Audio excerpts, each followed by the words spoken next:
Death and Narratives podcast. Phil back with you here. We got Conrad again. We're going to be reacting to this Munk debate with Victoria Nuland, ex-Undersecretary of State, and Mike Pompeo, ex-CIA Director. They're debating Steven Walt and John Mearsheimer. Former Secretary of State. Also former Secretary of State, which is mostly just like a spying outpost now and doesn't do diplomacy. Oh, like a war criminal outpost for rapes and pillaging, basically. But they're two different flavors. There's the Democrat rape, war, pillager pirates, and there's the Republican rape, war, pillager pirates. And they're debating noted real people, humans who aren't war criminals, Steven Walt and John Mearsheimer, who wrote basically one of the first books exposing AIPAC, the Israel Lobby, and are noted anti-Ukraine war and Iran war critics. So yeah, we're gonna see how far we can get in this debate. It's about 2 hours long, and the opposing side is pretty insufferable. But we're just gonna start watching it and start reacting to it because the Munk debates people, they're kind of lib and gay and cringe, or they put this behind a paywall because, I think they're more lib and kind of in the neocon space, and the Victoria Nuland and Mike Pompeo are just so insufferable that it's so easy to see. And in the comments of any of the previews of these videos, you see people hate them. So I think it's honestly pretty. One, it's significant in a number of ways, this debate, because one, this is I don't think I've ever seen an instance where either of these people have been, these who are at high levels of government have been in the public and answered questions in a space with real informed citizens. John Mearsheimer, at least. I don't know Steven Walt very well, but John Mearsheimer is actually a very legitimately critical figure in American politics, who is he's very sidelined in the terms of his his form of actual influence over the government, but is very popular because he actually has very good very sound analysis. Honest, probably at this point his opinions would be pretty more closely in line with somebody like Henry Kissinger. Well, they come from the realist school of that, so they are the holdovers of that realist school versus now the new kind of neocon, liberal interventionists. So they were kind of what the old guard of the American foreign policy establishment was, in a way. And it's also significant too because it exposes the two-party duopoly in a way that I think is it doesn't really mean to do, but both of these people, I keep wanting to say John Bolton. They're just the Who same. Cares? To me.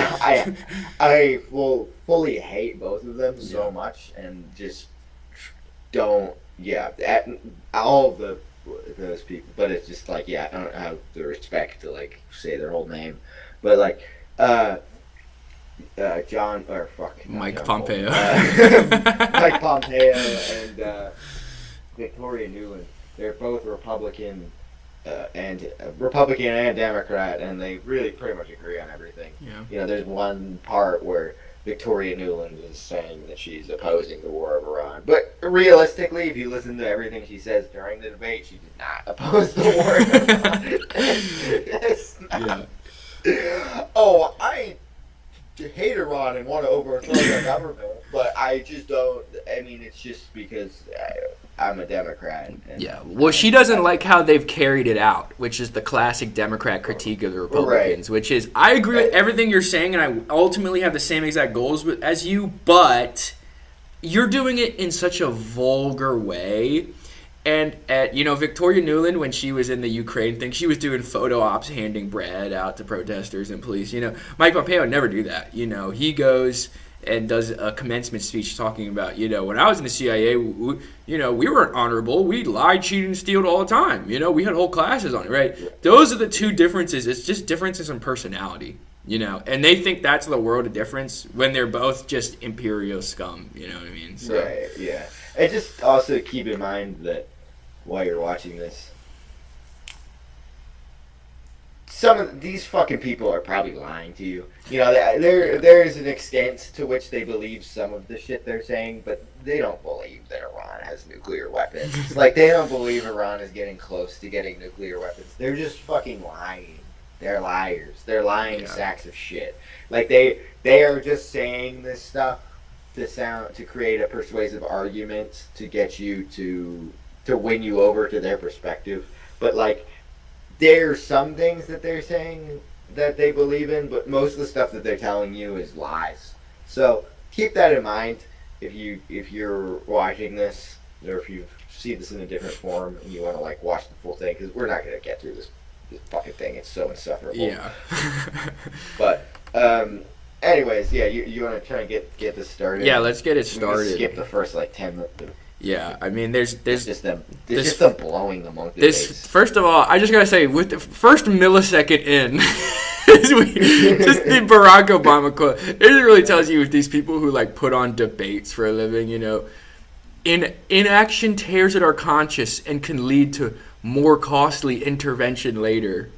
Barack Obama, yeah. I'm sure the guy who destroyed Syria and Libya, did the surge in Afghanistan, had a drone kill list. I'm sure he knows about being too cautious, and the fact that you can't be too cautious. You have to really go in before things get crazy. It's like, hey folks, let's just be like real. When he says that, what he means is like, he's not talking about for you. He's talking about for like an oil company. Yeah. Like, their profits might not have been as good this quarter, and we have to do something about it next quarter. We should have gone in Afghanistan years ago so that we could have raped their economy 3 years ago.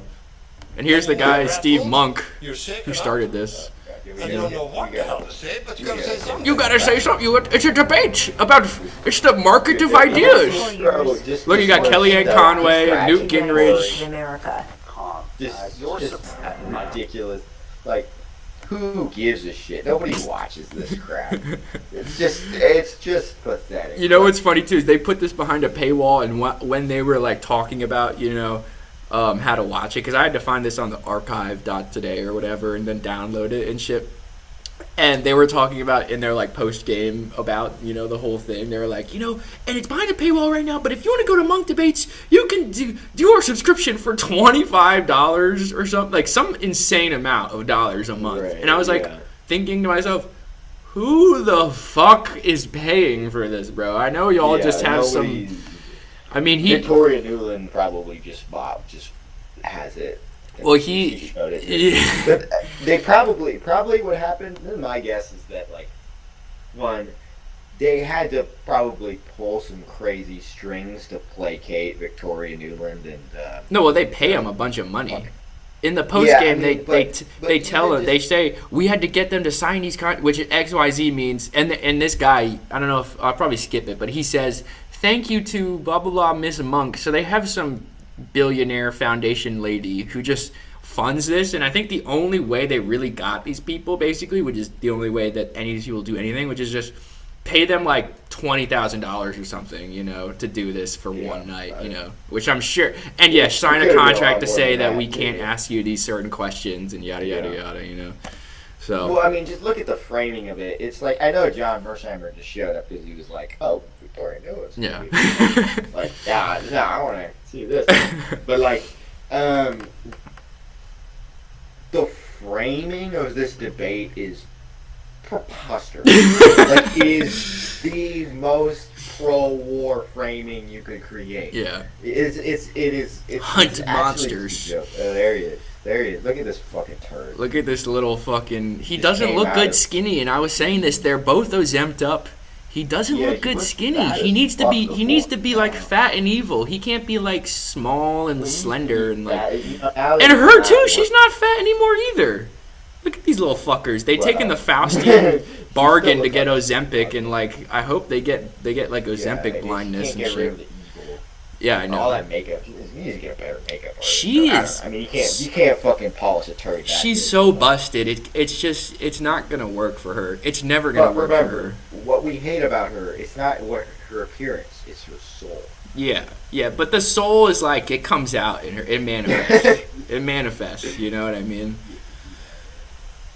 And here's based John Mearsheimer. Even though they're not even, like you said, you know, they're both. Bro, you're shaking hands with these people. They're both so not that radical in any sense of the way, you know, which is funny because they frame this as like we got the most mainstream, you know, radical opinion on like the Iran war and doing regime changes and hunting monsters or whatever. And like it's like these, like you said, these people both went to like military college and are like realists, probably studied under fucking, you know, Henry Kissinger and are both like, we need to destroy China, that's the real enemy, you know. But they just have basic common sense and clarity to be like, the fucking oil jumped $100, this is insane, we can't do this, you know. And that's like somehow crazy to them, you know. It is kind of wild. It's like watching, you know, people being be results. Don't go hunting monsters, right? That's the resolution. Just such a vague. What does that even mean? Don't go. Like what? What does that mean from a real policy perspective? Just the concept of like monsters.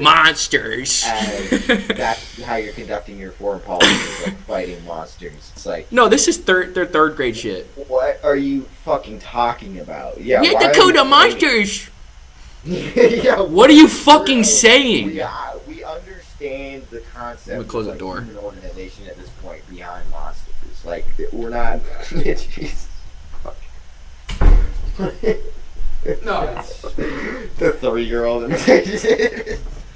We got kill monster! We gotta take him down! You know, run monster bad! Let's be real here, though. Like, this is condescending to you, the viewer. This is impugning your intelligence. Because they think you're a fucking stupid idiot. Like, they think you are the dumbest fucking piece of shit that's ever walked the planet. And they can just trick you into this framing. You just, monsters are bad, so we should go hunt monsters. Like, that's literally, and you'll see it. Foreign policy and regime change. We'll see it because their whole argument is like, just like you said, they're bad, so we have to kill them because they're bad. Versus John Mearsheimer and Steven Walt are like, well, in 1953 we overthrew Mossadegh and we did this and and then the hostage crisis and then they had a revolution. They're just spewing history and facts versus like Nuland and Pompeo are like, but they're bad though. They're so bad. They're like referencing each other. Yeah. Yes. Like,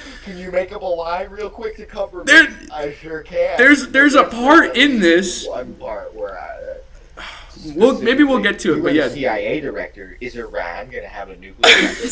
They sure are. It's like, okay, what are you, on what basis? Like, cite a source. Yeah, like, what the fuck? What are you doing? All right, let's see how far we can go. Let's try and get into it. Also, I just wanted to point out, too, that there is a 100% chance that Mike Pompeo and Victoria Nuland basically picked that prompt, that this debate. Maybe, Like I'm sure they would not agree to go there unless it was something like this. So when I say they're condescending you, like it is Mike Pompeo, Victoria Nuland, and like whoever in the Munk debates is like some fucking like neocon scab who's there. He's just some weasel. He's like, well, how do we make sure to get Victoria Nuland and Mike Pompeo to come? Like, anyways, let's watch this past 4 minutes of this fucking thing. Oh, we gotta listen to it. 55% in favor, 45% opposed. It's like 45 is already crazy. Don't go hunting monsters. We're now going to move to opening statements and get this debate underway. I just want to remind all of you and our debaters about our countdown clock. Monsters are bad though. Like, you can't. Time segments, their opening remarks, their rebuttals, and their closing remarks. Join me in a loud round of applause that'll keep them on their toes. Boo! Victoria Nuland! Boo! Yeah, fantastic.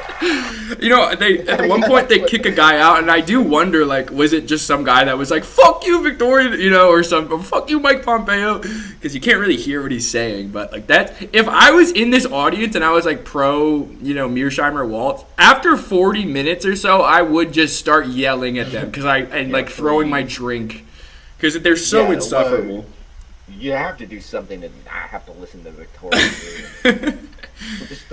Just the charisma of these people is just like a fucking mop. Just you know? zero. It's like a dead snake on the road. It's like a mop with like formaldehyde. It smells. I want to like leave the room, right? Oh, it smells disgusting. Okay, ladies and gentlemen, And who do we underway. Steven Walt, you're up we first start with 6 minutes on the clock. with Steven Walt, thankfully. This is a debate between realists and crusaders.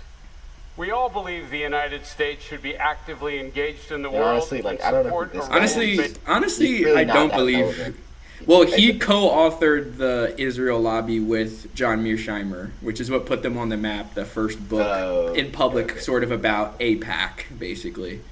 Which, even though at the time, if you went to fucking Washington in like 2003 or whenever the fuck they put this out, everyone knew. This isn't some like, oh, that's a conspiracy theory. Like, everyone in Congress was already funded by AIPAC. Everyone knew if you crossed them, they'd primary you. This is a thing people know and talk about, and they just put it in a book. And ever since then, they've been like pariahs, you know, because they were both big, I think, in like Harvard Kennedy School of Foreign Policy. And then after that, they were like, whoa, they're out there because they're talking about AIPAC. Even though everyone already fucking knows this, you know, but like regular people then didn't know it. So when they put a book out about it, like more people, it kind of reached the masses a little bit. So that's what put, I think, both of them on a little bit. Steven Walt doesn't really do the like alternative media, you know, rounds as much as John Mearsheimer does, you know. So people don't know about him as much. But they're two peas in a pod in that scenario, and they often co-author books and write stuff. Order. What we're debating is whether America should be a crusader state that tries to remake the world by overthrowing other governments. Our opponents say yes, we say no. In our view, the United States should use its power to deter or defeat attacks on the United States and to uphold the balance of power in critical regions. It made good sense for the United States to enter World War II. Japan attacked us, Germany declared war, and both countries were great powers engaged in vast wars of aggression. During the Cold War, American leaders were right to forge and lead an alliance to contain the Soviet. No, they weren't, brother. No, they weren't. Soviet Union. Just keep going, but no, they weren't. The first Bush administration was correct in leading the effort. No, they weren't, but keep going. Kuwait to keep it from dominating the Persian Gulf. But President Bush acted with restraint. He wisely chose not to go. Also insane that Bush acted whatever. Let's just keep going. This is how unextreme the opposite or the pro side is. The people were like, you know, the Kuwait campaign, that was good. That was, you know, that's the level of foreign policy we want. You know, even these people are like, the Iran war is fucking insane. And it's funny because this is such a large debate, but it ultimately ends up being just about the Iran war, basically, because it's such a horrible debacle that these neocons have gotten themselves into that, like, even pretty much anyone, even Robert Kagan is writing articles, you know, like, this is not good, guys. We probably shouldn't have done this or done it a different way because this is such a disaster for the global economy. And yet these people on the con side double down. They're happy with this, you know? They're so happy they get to attack Iran. It's like, it's just crazy. It's crazy. Well, yeah. I think Robert Kagan's point, too, is, like, also not that salient. He's making that point, but I think the underlying point for him is that we should actually have just done a more substantial war. Yeah. You know, it's like, well, why did we just do these missile strikes? Why are we not doing a full-scale round? You know, I think that's kind of what he's really arguing for. Yeah. But, anyways. Saddam Hussein. His son, George W. Bush, made a different choice in 2003 even though Iraq was no longer a major threat and had no weapons of mass destruction. You all know how that crusade turned out. The resolution today, as Rudyard said, comes from a famous speech given by former President John Quincy Adams in 1821. To put Adams' remarks in modern terms, he was saying that America should not use its power to do regime change. We agree. As John will explain, toppling foreign governments to promote democracy almost always makes things. John Quincy Adams. In the like 1823 years. And there's like two think tanks. There's like the Quincy Institute, and there's like one other I can't remember. That's like kind of anti-war in DC. There's two, like that's it basically. Worse. Replacing another country's political system is a vast social engineering project, usually done in places we barely understand, and the typical result is not. Yeah, it's good to understand a place before you try. Also, you have no fucking right to go there and overthrow their fucking government. Who the fuck are you? Get the fuck out of this country you've never been to. Vibrant democracy, but chaos, destruction, and the audacity. I don't even know a word of that. The hubris, language, let's take it. Peshawar? Fuck it, I don't know, bomb it to shit. Thousands of innocent dead. If you have any doubts, just look what happened in Iraq, Afghanistan, or Libya, or consider the damage the war on Iran has caused in just 3 months. Oh, literally. Toppling foreign governments also undermines the principle of sovereignty that is the foundation of a rules-based order. If it's the rules, these guys still like the rules-based order too. Like this is where we're at. You know what I mean? It's like maybe doing a war on a country, doing a war of aggression is violating their sovereignty. Maybe we shouldn't do that. Like, who is he trying to convince about this? I know, it's crazy. Who really fucking? Oh, it undermines sovereignty to overthrow government. I didn't think of that one. But there's 45% of the audience thinks like that, So it's. I mean, in the West, people are fucking retarded. They think like this, Overthrow a government that hasn't attacked us. Then what's to stop anyone from taking territory that belongs to others, as Putin did in Crimea, or as Donald Trump wants to do with Greenland? Which would be cool. If it's acceptable to use force to topple a government you don't like, it's easy to justify assassination. I mean, if he took it, it's right. No. This is the least destructive war we've ever had. Look, you need a win. If you need a win. Like, I'm not saying it's a good. I'm not saying it's good. Like, it's at least like. At least they're not going to war with a country with, 70 million. Yeah, try 90 million, and they fucking control a quarter of the world's oil. Like, I don't know. I don't know, bro. At least map bigger. Like, I don't know why they want to take it anyways, but like. I think that's a funny idea, just to think that Trump's looking at the map of Greenland and he doesn't understand like Mercator projections. He's like, we want that one. That one's so big. I want it. That one's got a lot of green, right? Imposing sanctions that harm thousands of innocent civilians, or even torturing enemy prisoners. Remember those pictures from Abu Ghraib prison? With 108 Iranian schoolgirls killed by... Remember when we did torture and that was really, really bad? Yo, remember when they obliterated a whole fucking society and sent it into civil war for a decade? Oh, remember when we tortured a couple people? Yeah, you mean the systematic torturing that the CIA files released where they were raping people and beating people to death? Yeah, when they were fucking making them do human pyramids and they had fucking dog leashes around them and they were fucking wearing like these weird cloaks and like anally raping them and shit. And you're like, guys, maybe... we shouldn't do that. I think maybe that's bad. Here's my argument. That's probably bad, and we shouldn't do that. And it's like 45% are like, no. Come on. A U.S. air strike 2 months ago. Ew! We set out to destroy monsters. We end up doing monstrous things ourselves. Now, as realists, we know that necessity sometimes forces states to compromise their values. In World War II, for example, the United States allied with Joseph Stalin, who was a monster. Oh, no. The monster, Joseph Stalin, that sacrificed 27 million of his civilians and moved his whole industrial base to the other side of his country to defeat the Nazis. What a monster. What a monster that we had to ally ourselves with him. I'm so glad we contained him and destroyed his society eventually. Greater threat. But yeah, he was so much worse than the Tsarist kings who were starving their own people. Yeah. You just didn't count those debts. You forgot to have your guy in there counting shit up. Yeah, you forgot to write your Bloodlands fucking book about that, you know.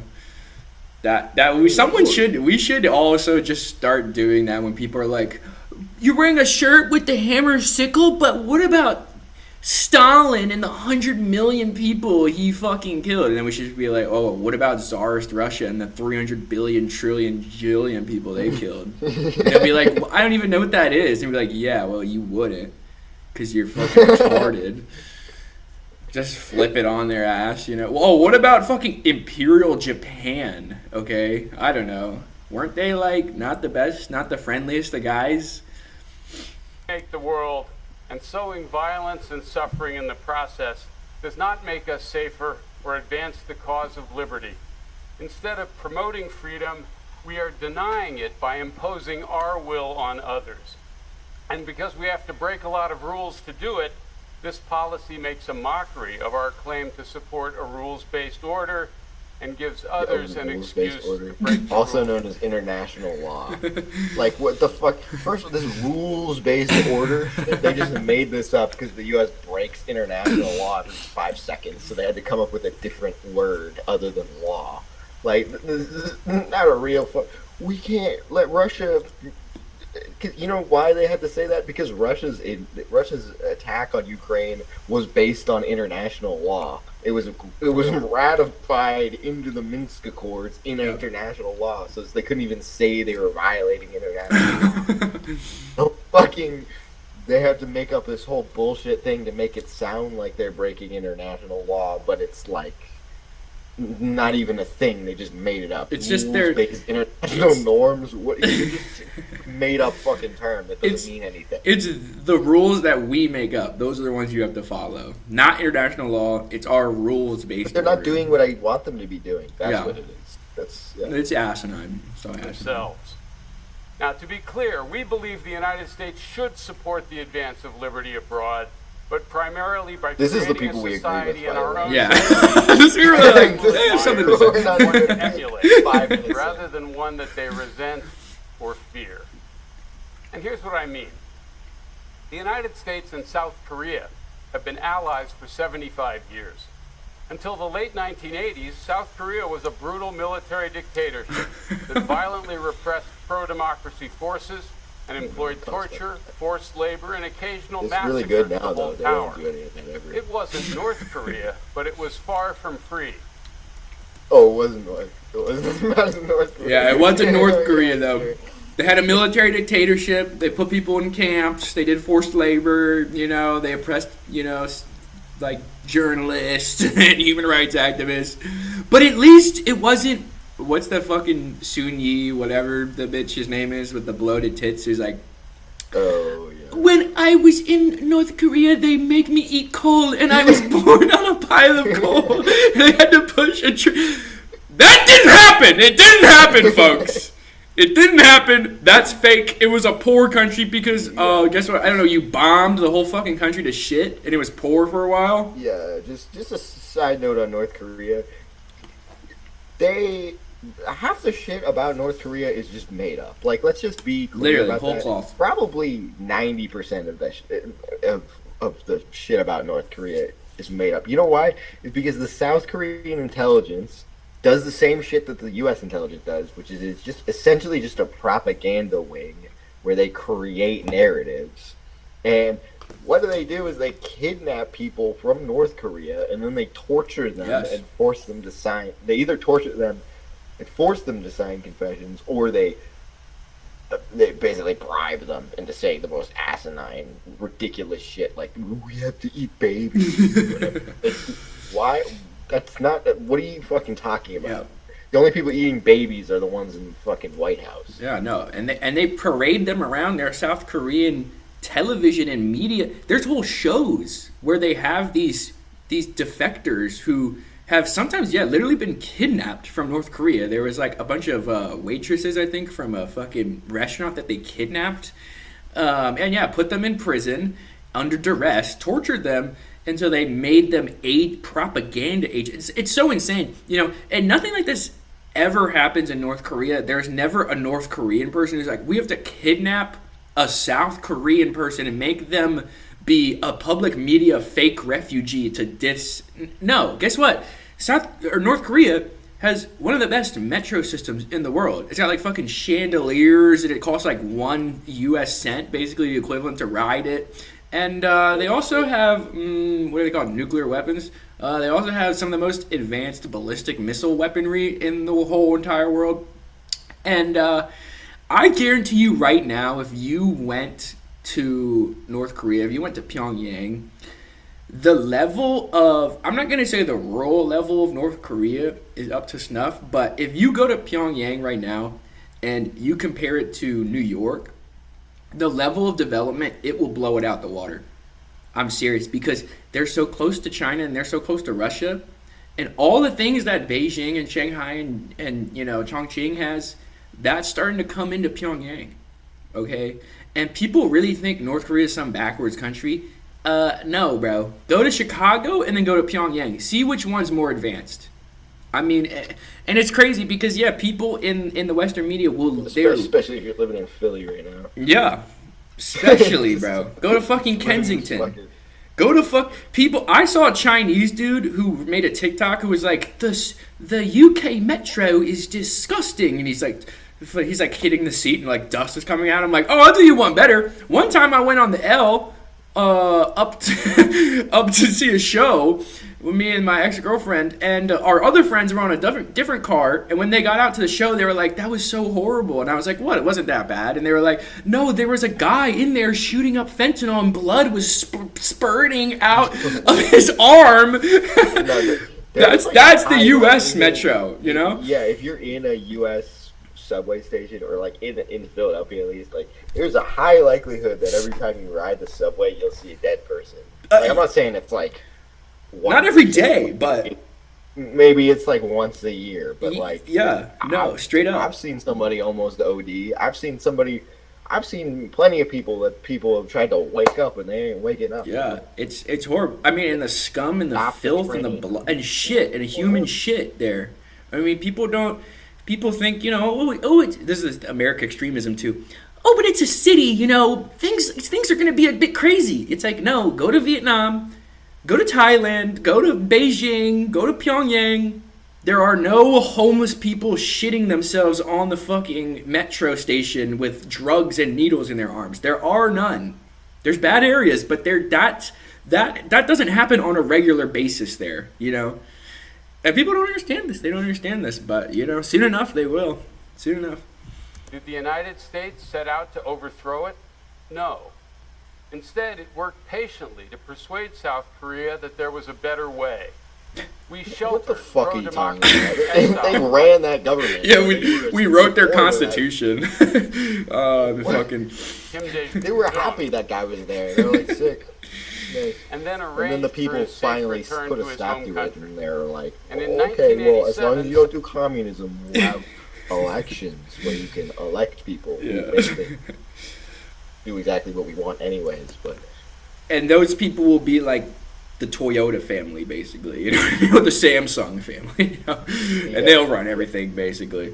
It's still sort of this neo-fascist, this is weird combination of liberal democracy plus like fascist, like for company families. Well, that's the whole lesson of like everything. Pinochet is that dictatorship and neoliberalism are like dictatorship and fascism and neoliberalism are like compatible. Yeah.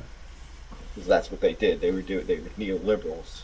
10th largest economy in the world, and according to Freedom House, it is a healthier democracy than the United States itself. Doesn't matter if there's a dictator. The lesson is clear: restraint works, crusading doesn't. Bottom line is that John Quincy Adams was right. America can best defend its interests, promote freedom, and foster a stable world order by setting a good example, and not by engaging in an endless search for some new monster to slay. We should not be crusaders, but instead use our power with wisdom and restraint. Thank you. You know, the calmest repudiation of foreign wars you could possibly have, you know. And we'll see what the opening statement of this freak Mike Pompeo is like. For hosting us here, and appreciate you all being here tonight. It's wonderful. By the way, it's a little awkward to be the furthest to the left of anything, but I'm gonna work my way through it. Oh God! So God, he looks. Yeah, we couldn't even get through the fucking. He looks gross, bro. He does look like a skeleton. He looks like he's wasting away. He took too much Ozempic, and it's like, people who take Ozempic, this weird Faustian bargain that's like, I'm going to lose 300 pounds and not do anything for it. It's like, you're going to pay a price. You know what I mean? And I hope he's got, like, leaky gut or whatever right now. I really do. Because he doesn't look good. He looks emaciated. About not hunting monsters. Look how tan he is. He's probably spending time in Barbados or something. He's probably in the U.S. Virgin Islands, if you know what I mean. Right, says we're not going to go hunt them. Fucking kids. He's too boring for that. But at least we heard our opponents acknowledge that monsters exist. That's a good start. No. But of course, first of all, no. No, the only people who you can say that about are people like Jeffrey Epstein, Netanyahu, Mike Pompeo. Those are the only people in the world that, like, have a control over international geopolitics and business and fucking spy world and use it to, like, literally rape, pillage, and destroy and torture people. Everywhere else, even like the average evil person in, like, I don't know, Zambia does not even that's like a great dude in Washington, D.C. That's like a very nice guy. You're like, this guy is pretty cool. He did do some, like, child warfare, you know, but compared to that guy fucking Mike Pompeo, like, I really, you know, it's funny. When I was a kid, I used to be so, like, you know, everybody in America says stuff is so black and white and, like, you know, the Afghanistanis are like monsters and we have to, like, free them, you know. I think it's shades of gray, you know what I mean? You know, and then you get older and you realize, no, it is black and white. It is black and white. The Taliban are amazing people who killed the evil people. And the evil people are here. They're in Washington, D.C., they're in L.A., they're in New York, and those are the real evil people. And there is no other sort of people in society like that besides, like, Israel and maybe Europe, you know, that really come close to that. And that's it's funny because it's just everything these people will say is this total inversion of reality. History shows us as if we don't. Yeah, just remember every accusation is a confession. All projection. So it's like every time they talk and they start accusing other countries of doing some like evil subterfuge, like that's because they're doing it. Yeah. You know, anytime they're accusing, like, Mike Pompeo is accusing, like, John Mearsheimer just destroying America or something, like, it's because that's what they're doing. Yeah, and they know it. And they know it underneath, they know it. And for them, they have to get it out of their system and put it on somebody else. When they say Iran is a monster, Iran, besides maybe Yemen, is the most moral country in the world. Period. Who else has done more directly on a military, economic, geopolitical basis to fight the most evil people doing the most egregious genocide in the history of the world right now, besides Iran fighting Israel? You can make an argument for Yemen. You know, we have to also shout out Hamas and Hezbollah, but they don't have their own state, unfortunately. Same with Iraqi Shia militias. You know, Russia's doing a great job to fight Ukraine, you know, but in terms of the injustice of our time, Iran is putting a lot on the line. A lot. And no other country is really doing anything on the scale that they're doing. And it doesn't even come close. And lest we forget that Iran has never done a foreign war that's incurred on the sovereignty of any other nation ever. They've never annexed any foreign territory, really, besides maybe like skirmishes with Iraq or something, They've never invaded, a country over there ever. They've never done anything like that. Can America say anything like that? No. So there's no way you can call this country a monster. There's just in no world of any history of this country can you ever do that. And you can only do that to America if you know anything about it. So it's just also ridiculous. Just the arrogance and the disrespect of like the former Secretary of State calling other countries monsters. Yeah. Like just think about that as a diplomat, as a diplomat who was the Secretary of State who is now the current president, and you're just first of all, the ignorance and the stupidity to just like be making statements like that, to giving your opinion in that sort of way, where there's literally potential consequences for how the world views what you're saying, and you're just saying it like blatantly, like we should be able to do whatever we want to these monster countries around the world. Like, that's unhinged. Yeah. That is an unhinged level of narcissism, where you're just willing to create potential consequences in the geopolitical world by just saying some shit like that. Whole wars. Whole wars. But imagine if Abbas Araghchi said, America is a monster and it needs to be taken down. That you might have Israeli strikes or something because of a statement like that. Right. Same with who's the Chinese foreign minister, Wang Yi. They're very, very careful to not antagonize anyone, even people that they are kind of proxy, maybe like funding their enemies. They never, ever. Why? Oh, call me crazy. Because they're diplomats, and they're not the Secretary of Defense, and they're not some warmongering, analyst.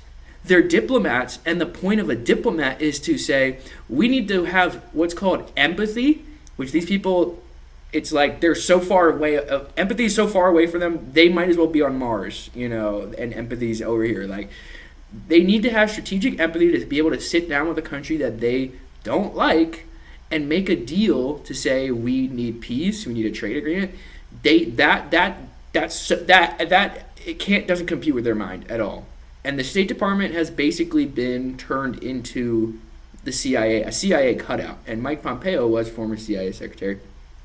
Very telling that he becomes Secretary of State because, like the Epstein scandal revealed a lot of this, especially in Mexico. There's the former U.S. ambassador to Mexico using State Department facilities to do raping of children and literally got a 13-year-old girl pregnant. And if you're a spy, what's the best cover but being a diplomat? You have diplomatic immunity, you have a diplomatic pouch, which means you can take things in and out of countries without it being searched.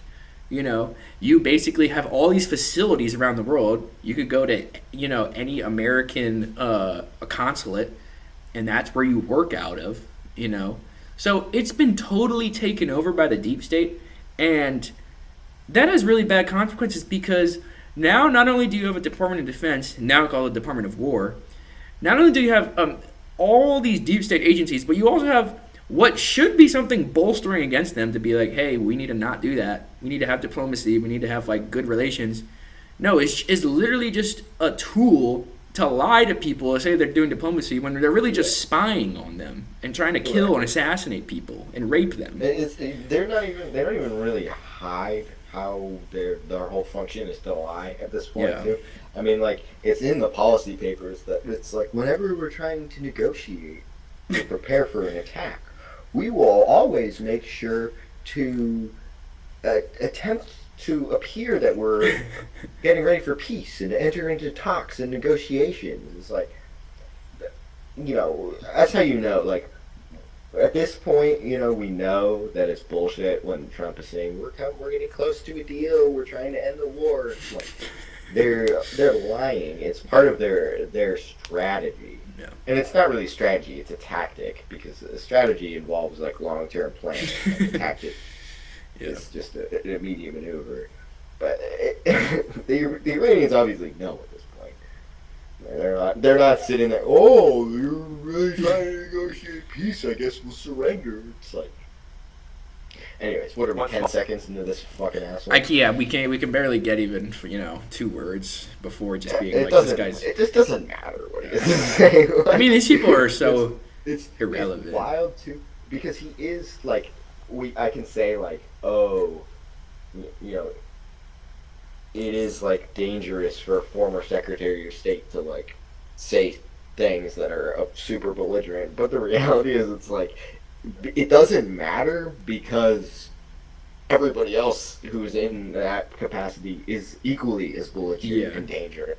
So it's like his statements are probably nowhere near the insanity that like Marco Rubio or Pete Hegseth's statements are, or even the president. So it's just he's just got all the cover in the world. It's just background noise at this point, And it's gotten to the point where they say these outrageous statements so much and so often that it's like that's what people are expecting, and then they now tune it out. Right. It's just a horrible state of affairs for American diplomacy. It's just gone, Monsters are identified, and we know who they are. If we don't pursue them, we know who they are. They'll come pursue us. We'll talk about those tonight at great length. I like that. They'll kill us if we don't get them. We would agree. Can we talk about how? We talk about too how, like, I know you touched on it, but like he does look like he came directly from like Satan's crypt. He's crawling up out of hell, literally. Like the Dark Lord. He's here to do the bidding of the Dark Lord before he returns to his coffin for another 6 months of rest. Yeah, he does look like a vampire or something, He looks like a guy you're walking down an old country road at night and it's stormy and you're like, oh, I really hope some stranger's out here, and he comes up with like a fucking lamp and you're like, oh, fuck this, and you fucking turn around and run away because he's gonna like torture you to like death. The amount of makeup and like hair work, like styling that has been done to him, like still can't cover it up.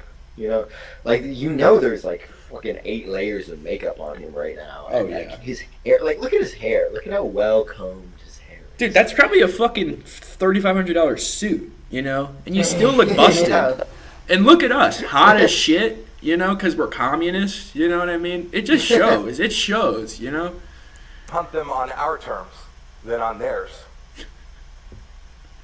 Professors Mearsheimer and Walt tried to frame the debate tonight in a way, but and there's so many things we do agree on. Western democracies should not go provoking. Ooh. We should not go pick a fight. We shouldn't go look for a fight. Wait, we shouldn't go. What? In what world have we not done that? You fucking believe that? He's just lying. Okay, that's still It's a blatant lie. Obviously.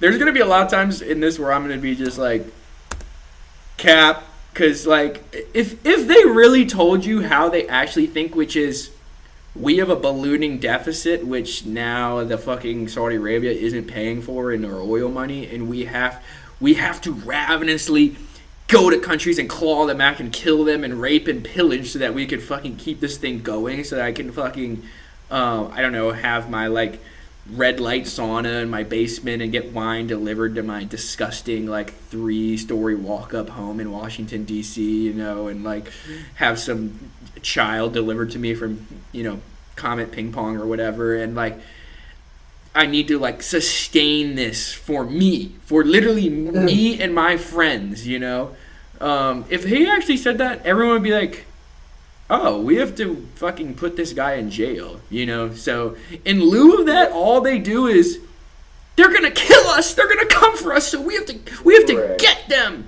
We have to get them. And if we wait, they'll get us. And we don't go around, we don't do anything bad, but they're so bad. So we have to get them. It's just empty, it's hollow. Let's remember, like, in a capitalist system, what politicians are essentially there to do.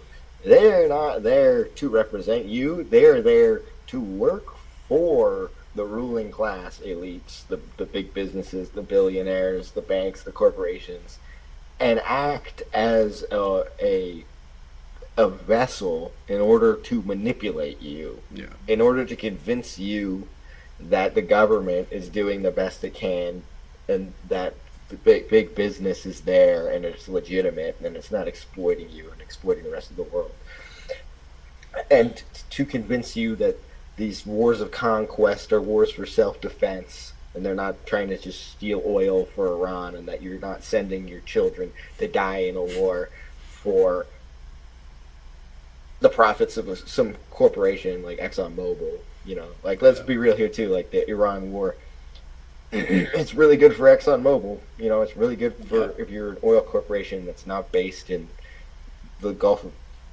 the Persian Gulf. Yeah.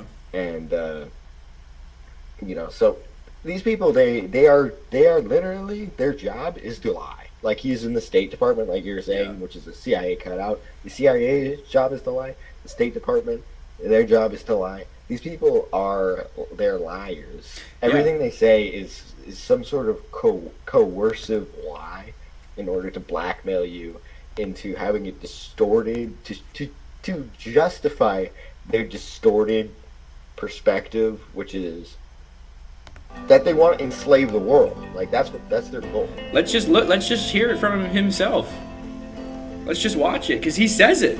What you just said, I was the CIA director. We lied, we cheated, we stole. It was like we had entire courses. Training courses.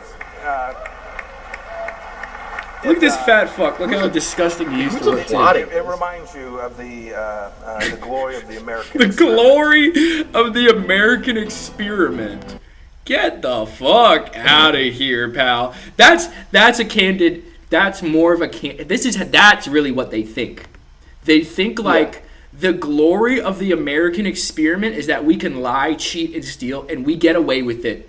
And we can sit back, we can kick back, and just have our fucking hands, behind our head, have our kid fucking sucking on our penis, and I don't have to do anything. I have a whole fucking army of minions who go out there and lie and cheat and steal, and they bring things to me. That's these whole people's argument. That's all that's all it boils down to at the end of the day. Yeah. And then just to really clarify too, like, this guy, I mean, we're gonna call him out when he's lying, but it's gonna be like every other sentence. Everything. He's a narcissist, and it's so easy for him to just lie. Like, it just comes out like it's just water, It just, and he's already confessed. We see him being like candid there, but in this debate, it's their default. It's their default, like you said, because it's their job. We should not be in the business of creating enemies or searching for them.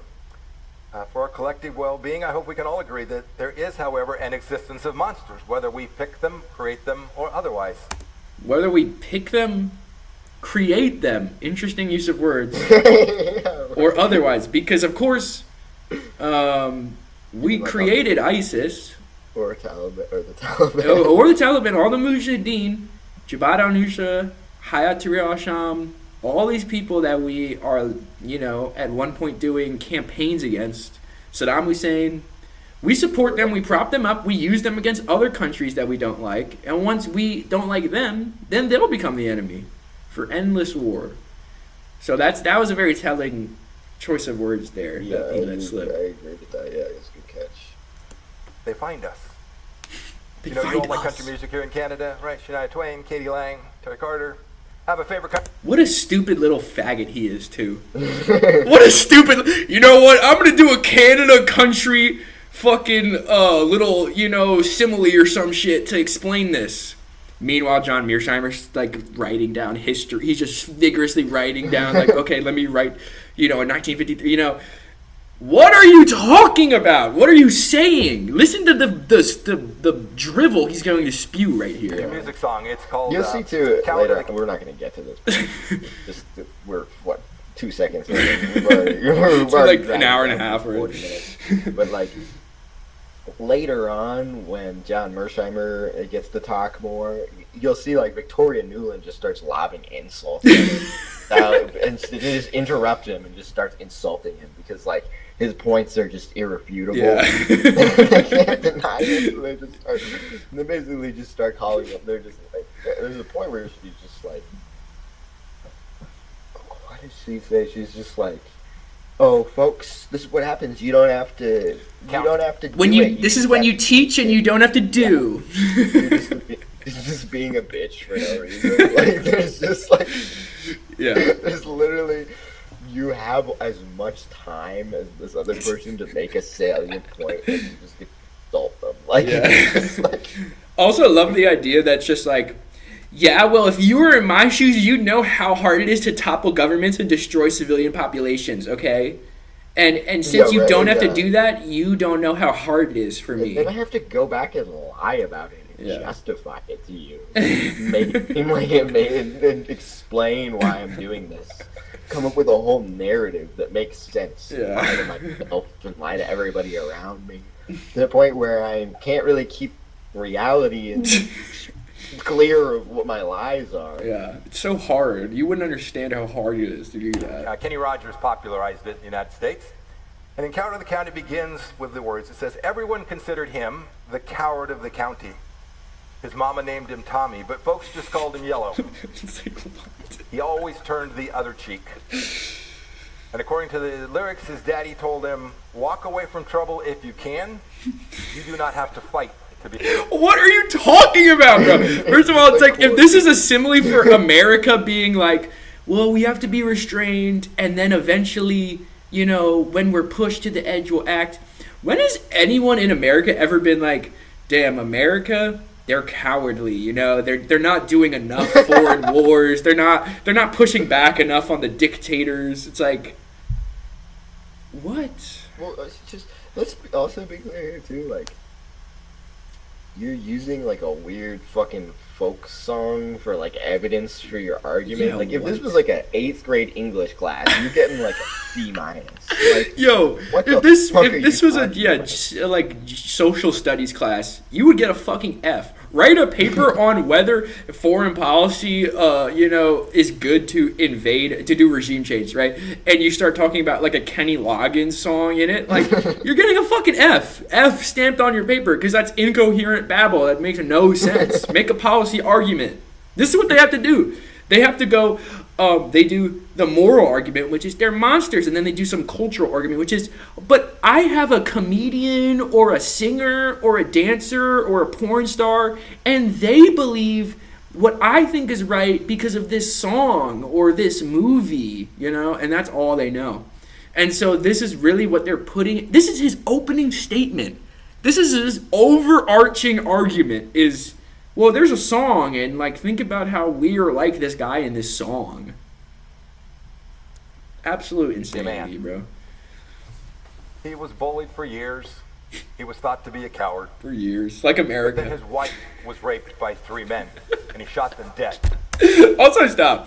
I'm sorry, I can't get through this. This is like some Israel shit where they're like, we have to kill babies because Hamas raped everyone. Like, what are you talking about? You guys rape children. What are you talking about? No one's fucking, no Iranian went to like an American base and raped a bunch of people and then ran away in the nighttime. Like, what is this? Like this weird sexual deviant fucking projection. Yo, what? So his argument is that like we should go around overthrowing and destroying countries because like some guy was like bullied and his wife was raped. His wife was raped and he didn't do anything, but then he did something finally after his wife was raped. So he should have done something before his wife was raped if you really think about it. And that's like us. Yeah. Okay, pal. Sure. Now, I'm not suggesting for a moment for the vigilante to exist and that individuals aren't different than sovereign nations. Oh, we need some vintage. Do anything about it then? Yeah, I'll say this. You're just undermining your own point anyway. Your shitty point is just. Well, I'm not saying like he should have even like actually done anything about it. So like basically, I'm wrong in my stupid argument. But if that's us, then I am right. Also, I do want to endorse vigilantism. If you see Mike Pompeo, please, and you're like depressed and you have nothing happening in your life at the very least, please try and strangle him to death. Please do that. Please try and do that. Allegedly in Roblox and Minecraft, that's what I would do, but like, if you see it and you really are like, there's nothing happening for me, I'm probably going to kill myself, please just strangle him to death or something. You can do that and you can get to Iran after that. So he said it himself, it's $1 million. It's $1 million payout. They got a big bounty on his head. You're making the world a better place and you're profiting from it. If you can fly a float plane. But I'm not saying you should do it, I'm just saying that that's the case and that's a thing. So like, FBI, please don't. If you can fly a float plane to Mexico right after you do it, I'm not saying you got a good chance of getting out. I am saying you plausibly might get away. That's all I'm going to say. I'm not saying you should. I'm just saying it could. I'm not saying that's legal or moral, but like. It could happen. But like if Folksy Joe was like not such a pussy. What if Mike Pompeo is actually the guy that raped the guy's wife, right? So by his own argument, by his own logic, you should do something. You do have to kill him. I'm sure he has raped a lot of children. So by his own argument, you can't wait until he rapes you. You gotta. This is how insane his argument. We have to remember that evil exists. One must acknowledge that. Yeah, and when it comes for you, it comes intentionally. It comes to hurt. That's the goal. That is the raison d'etre for these organizations. He doesn't even know how to say raison d'etre. This guy is a fucking. He's a fucking idiot, bro. He can't. These guys are illiterate. You can't even pronounce them. These guys are illiterate. This is a diplomat. You'd think he'd be able to speak some French, That's what they do. And if we do not, it's a deep cut. That one right there. They will destroy us. It's that simple. Even Adams knew that. What do you mean? Okay, stop. I can't. They will destroy us. This is a point I like to talk about whenever anyone's being like, but they're a dictator. When has Iran, Afghanistan, Iraq, Syria, Libya, when have they ever invaded the United States of America? Well, 9/11 though. 9/11, yes, which Saudi Arabia, the UAE, and our CIA Mossad did, Yeah, it's like probably actually just the U.S. Like when have they ever? When has Russia ever invaded us or China? Oh, dude, it was they owned Alaska. Yeah, but before we bought it from them, they fucking occupied our territory that should have been ours already. So it's like, this is craziness. Mexico has a better argument for doing an annexation war of aggression on America than America does on any country ever, Like, people forget that Texas and large parts of California were a part of the state of Mexico, not before it was a state, when it was a state, and that we fought wars with them to cede territory away from them, So people, which is very funny, people who talk about, oh man, these fucking Mexican immigrants, whatever, I get the immigrant issue, it is an issue, in certain senses, but like, you can't really be in Texas or California and be like, these damn Mexicans got to get out. Bro, you got to get out. They were there before you, brother. They were there before you. This was a part of your country, bro. So this is the hypocrisy of America, to be a bunch of Europeans and have this idealistic experiment to go somewhere and take other people's land and then continue to invade other people's land and be like, oh, but we need to defeat the monsters before they come and kill us. No one has ever came and killed you. That's the problem. Maybe if they did, you'd stop for a bit. Yeah, when has there ever actually Now I think about a it, foreign invasion, been like a war of aggression against it, like the War of 1812, where like the British burned down the White House, was because America invaded Canada. Right. So even then, like that was probably the last war where like an invading army actually was on U.S. soil. Yeah. So, I don't think there really has been. You know, it's like. Well, wait. Okay, China did send a weather balloon here. You got to remember that. Oh yeah. Basically, like sending a nuclear bomb. Like, but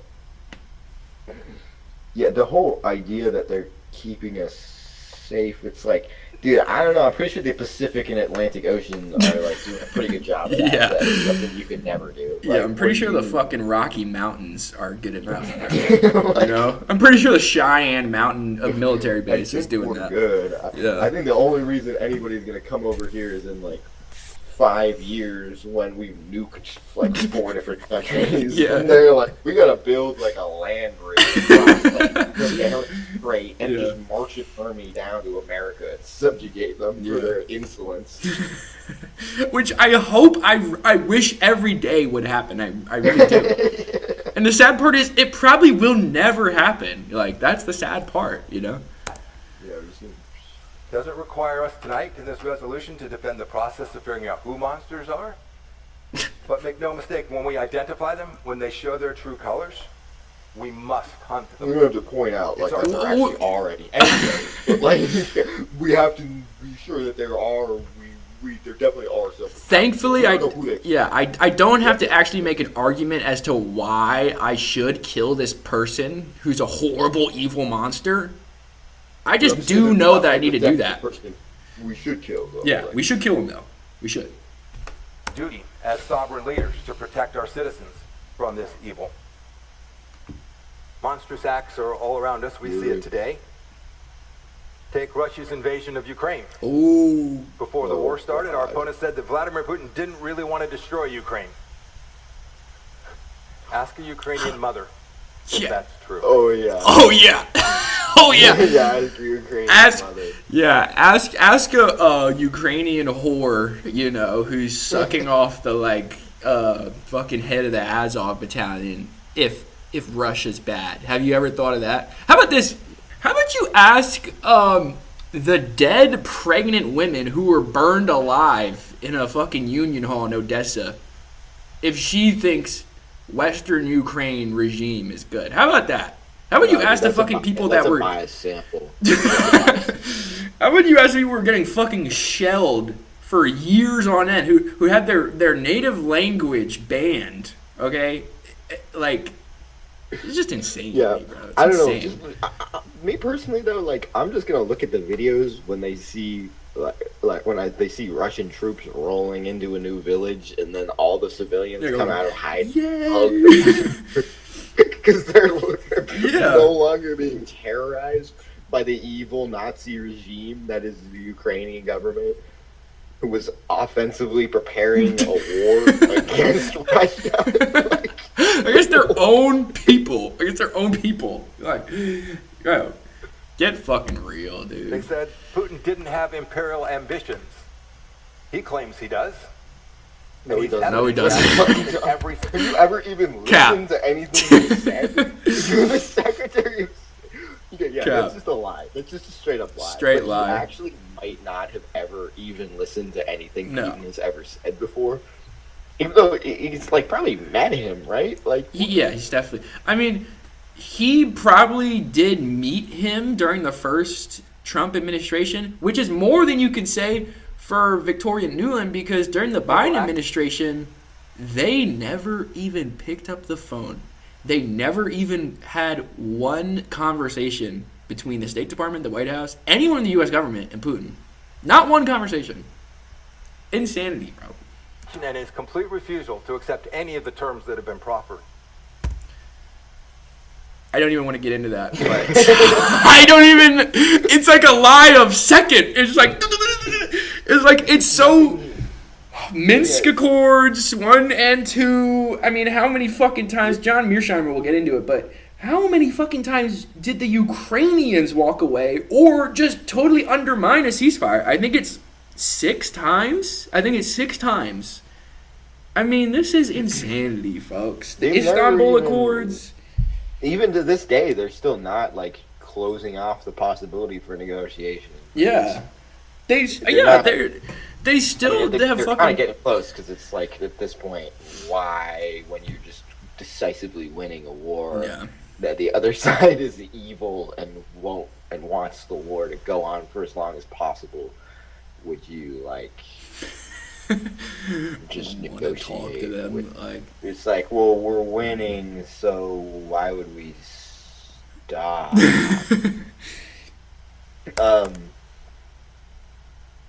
God, yeah, of course he's gonna bring that up though. But it's just like, nothing this dude has even said at all has been even in the remotely in the realm of logic or reality or truth. So divorced from reality, bro.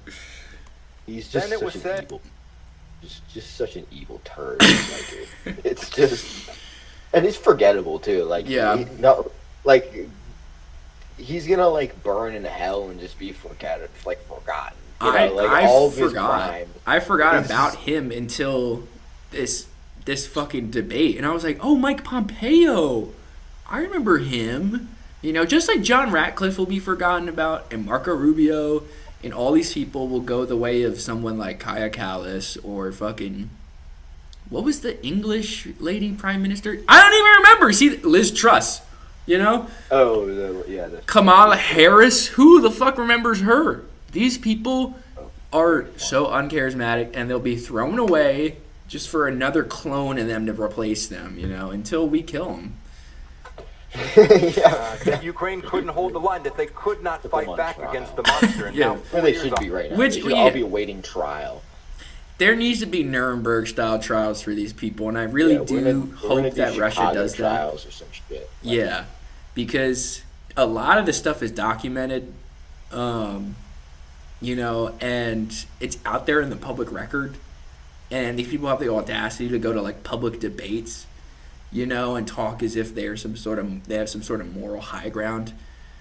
You know, and I can play it too. I have the video too. I'll play it. I got the I got some videos queued up here. We did the lie, cheat, and steal video. What do you think? For Pompeo, we got this one right here too. The Klitschko piece is obviously the complicated electron here, especially the announcement of him as deputy prime minister. And you've seen some of my notes on the troubles in the marriage right now, so we're trying to get a read really fast on where he is on this stuff. But I think your argument to him, which you'll need to make, I think that's the next phone call we want to set up, is exactly the one you made to Yachts. And I'm glad you sort of put him on the spot on where he fits in this scenario. And I'm very glad he said what he said in response. Good. So I don't think Cleat should go. Right, so this is Victoria Nuland. I think she was like the ambassador to the European Union. She was Undersecretary of State. No, this was under Obama. Yeah. Right, but like at this moment, I think she was like the U.S. ambassador to Europe or something like that. Officially Ukraine crony, basically. Right, and she would later become the U.S. ambassador to Ukraine. And they're talking right now about two figures who are prominent in Ukrainian politics. And it appears like they're just selecting the government of Ukraine that's gonna replace the new government. This is her talking to Jeffrey Pyatt, ambassador to Ukraine at the time. I think this was 2014. She's talking about Yanukovych, who is loosely making gestures towards the Russians that maybe we should have, an economic deal with the Russians instead of the EU. And in turn, they've started a color revolution. And honestly, it wasn't even that. It was just that they were considering pulling out of the EU deal. Yeah. Considering. They weren't. Yeah, they were like still even gesturing. Like they were still even potentially.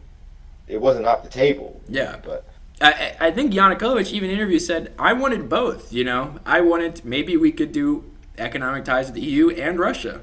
Go figure. You're in Europe and you're neighbors with Russia. That makes sense. They couldn't happen. That couldn't happen during the 2008 Munich Security Conference. The U.S. unilaterally announced, we want Georgia and Ukraine to be in NATO. And it was a disaster. It was a disaster because people said this will cause a war with Russia. That far back. Angela Merkel said that. And, fast forward to 2014, and they're starting to overthrow Yanukovych. And, yeah, this is Victoria Nuland, Ukraine crony, basically meddling with Jeffrey Pyatt, who's on the ground, the ambassador there. And they're selecting who will become the interim prime minister after Yanukovych is out. They're talking about these guys, Yatsenuk and Klitschko, and they all have their cute little nicknames for them. Oh, Yats is in, Klitsch is out. And this is how they talk about foreign policy. They talk about it like they're doing fantasy sports and they're trading people on the team, And about a week after this phone call was leaked, who was interim prime minister but this guy Yatsenuk.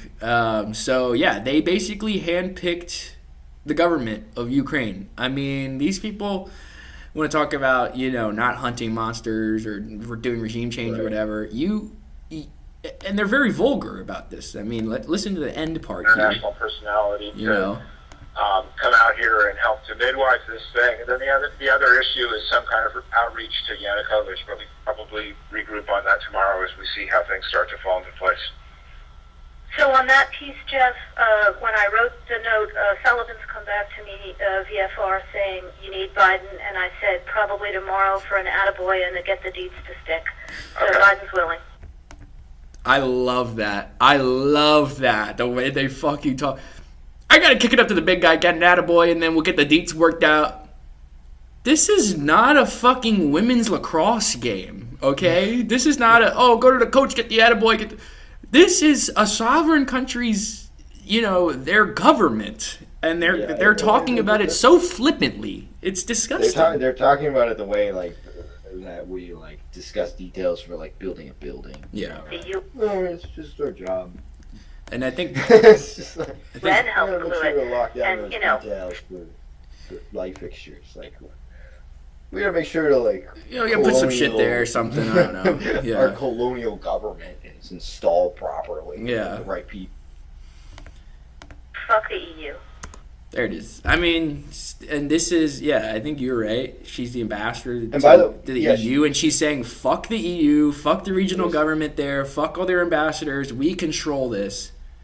I mean, it's just disgusting. This is not diplomacy. This is an empire's regime change campaign. Right. This is how these people think. Anyways, we're still in the opening statement. Anyway, absolutely vile. We can't even get the fucking the third opening statement here. Let's go back to this. 5 minutes into this. We're gonna be here till midnight. We might have to do a part 2, 3, 4, 5. You know what I mean? They have demonstrated unequivocally. Also, I will say there is a Ukraine-style debate, I think, with Victoria Nuland and somebody else, and John Mearsheimer and Steven Walt. So we could do a part 5, 6, 7, 8 on that too. That's probably insufferable as this. That's if they can. So insufferable. Holy shit. And how about the monsters who killed 3,000 people on September 11th?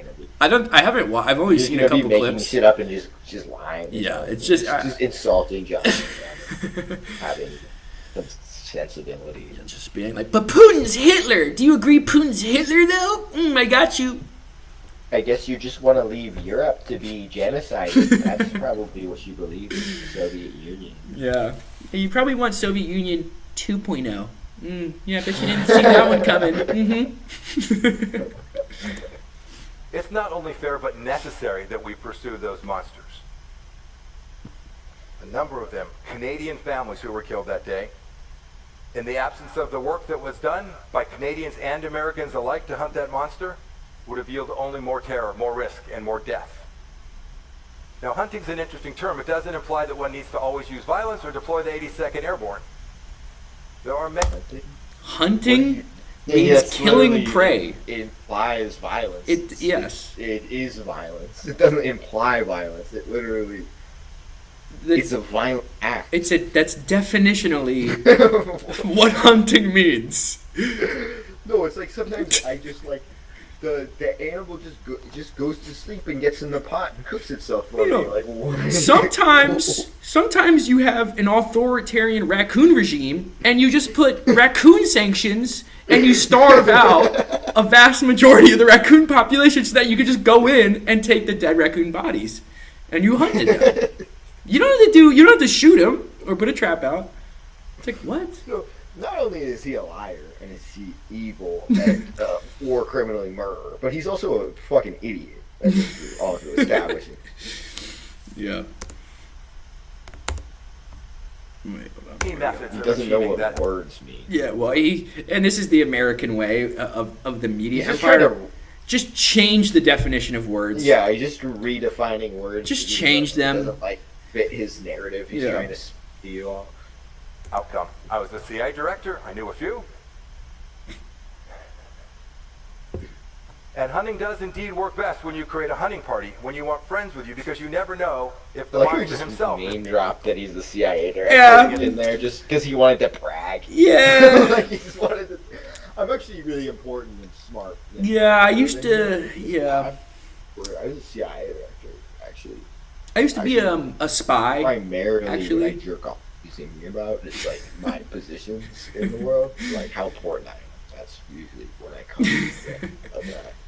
Yeah, I'm like basically James Bond. So remember that whenever I'd say anything, that those movies, I'm basically like Jack Reacher. Think about the movies. That's what I am. Like I can't really. I just mostly just walk. Yeah, no, I can't do a somersault, but I do kind of stuff like that. All my bones would definitely just shatter into a million pieces because I'm so frail. Yeah, all the adrenochrome's got me really bloated right now, so I just but. The pack, like China, Russia, Iran, Venezuela, North Korea, are doing too. All the cool countries. We just have to hate all the best countries, Dang. No, Iran's evil. That's why they killed that school. That's why they shot a cruise missile, which they don't have at their own school, twice. And then actually 3 times. Just to make sure they're dead. They dead. killed their own leader in cold blood while he was just in his house. I think that was him. That was them. Wait, I guess, yeah. And as much as we don't want to hunt, I'm a former soldier. Oh, we don't. Oh, I don't want to do it. Soldier. I like how he says he's got to insert his resume into every single line that he can. Like I was like the CIA, but I was like a soldier. No, you. And I was like actually like the Secretary of State. Yeah, like, you were. I'm pretty mostly proud of being a soldier and the CIA. You're the CIA. Like I think that makes me the coolest person ever. And I'm like also the best and goodest because I hunt monsters. But like I don't hunt them by killing them. I just hunt them by deploying other means to hunt without violence. Because hunting isn't violent. It doesn't necessarily mean violence. Yeah. Because of the folk song. Remember that one? Which this guy was not an infantryman. Let's just be real. He was a fucking officer who sat down in a fucking cubicle. Yeah, you ordered people to do things. Yeah. So shut the fuck up. Shut the fuck up. You're not fucking Putin, who is some KGB fucking spy out there fucking killing people with judo, You're not some Iranian IRGC commander who fought and had to fucking get sarin gas sprayed at them from Iraq, you know what I mean? You're not some Hezbollah guy who's I fucking went up the ranks and was planting mines in southern Beirut to destroy Merkava tanks. You were some guy who went to West Point. You got some fucking stupid senator to write you a letter and say, this guy's a really good guy. You should put him up in the highest pedophile echelons. And he fucking got to sit back in some forward base and jerk off and say, go kill those people, and he has the audacity to be like, I know what war is like. I don't say this lightly when we need to start one. It's yes, you fucking do. You've never been to a fucking war zone in your life. You never fucking sweated in your whole life. I'm sweating now. You see the $1,000 makeup is coming off. It's fucking melting because it's got the fire of hell burning in him slowly. No one likes war. The alternative, letting the monster grow until it has much greater capacity for destruction, is deadly and dangerous and un-American. One way or another, you must... Un-American? What? Un-American. To not start foreign wars. Oh, fuck me, dude. Bro. Okay, whoa. First of all, it's just like the audacity that you think you can do anything about it. Countries in this point, it's like it's been done already. Yeah. Like it's not the 1960s anymore. Like it's over. They can't even get there. How are you gonna fucking get people there? We can't let China grow economically anymore. Guy, you're about 30 years too late. Have you seen a 40-second video of China? Yeah, I've seen some YouTube reels. You're done, bro. A little bit late, bro. Yeah, you're cooked. You're a little bit late to the party, my guy. They got fucking AI robots that run factories. They don't have lights on there because nobody's in there. They got fucking robots making shit. What do we have? We got fucking data centers that make fucking AI porn to get us all addicted. It's retarded. To fucking steal all our water and shit, you know? You know, I've been to Dover, Delaware. I can't. Dover, Delaware? I've been to Dover, Delaware. I accidentally clicked out. Because I was so mad. If anyone's ever been to Dover, Delaware, you know nothing fucking goes on there. It's fake. It's some fake Virgin Islands tax haven.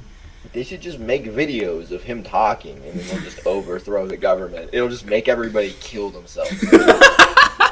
Listen to him. They should just drop speakers in Iran of just him talking, and they'll be like, "Make it stop! We'll kill everyone."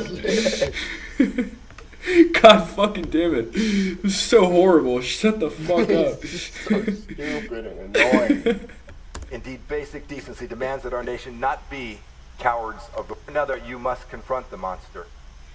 You know, I've been to Dover, Delaware, where we transfer the remains of our fallen soldiers. Oh, okay, that's what he was gonna say. Where we do the sacrifices using all the ends and bits of our dead soldiers that I like it's to also eat. Too, he's not saying he's been to the ceremony. He's just walked around Dover, Delaware, and someone was like, "Hey, you know, this is where the planes come in for the caskets that you started all these wars for." And he goes, "Huh, I'm going to use that in the Munk debate."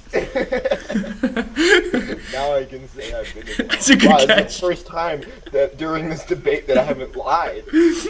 He's not even been to like a funeral service, done the 21 gun salute or whatever. He's just been to the area. He's like, "Yeah, I've been here." What's the fact? Getting a foot massage at some Yeah.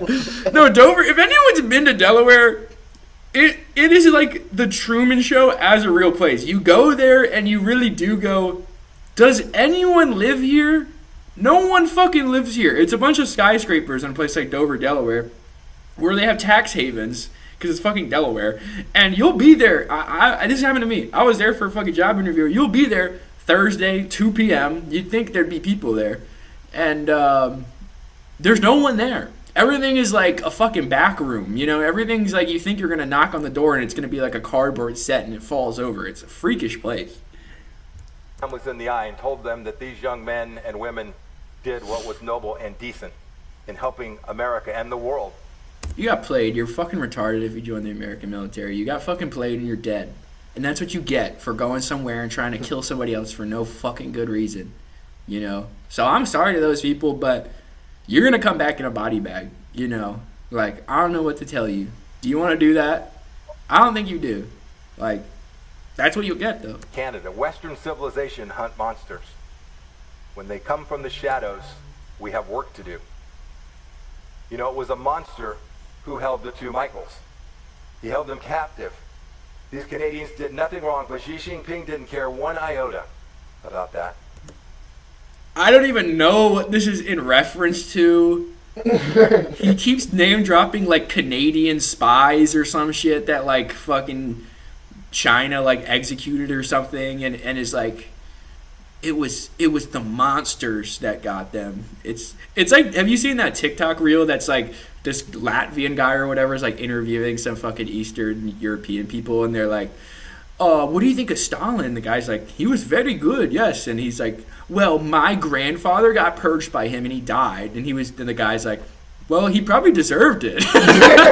Like, that's, like, I don't know the situation, but he probably deserved it, okay? I'm sorry, like, they execute billionaires and pedophiles in China. They don't do that here. If they kill somebody, they probably deserved it. I'm not gonna say they definitely, but imagine if like the next American president just like started executing like Elon Musk and like Jeff Bezos, Like- and you'd be the most popular, even just doing all the same shit, but like you would just automatically become the most popular Easily. figure in American politics in the world, like ever. maybe ever, Like, yeah.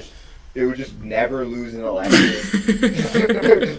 It was still running the same shitty piece of terrible country, but like just immediately. I'd be like, yeah, you know, I might vote for him. Yeah. Like that's all they did, and it would send a message. It sends a message, you know. But we don't do that. We don't do that. Yeah.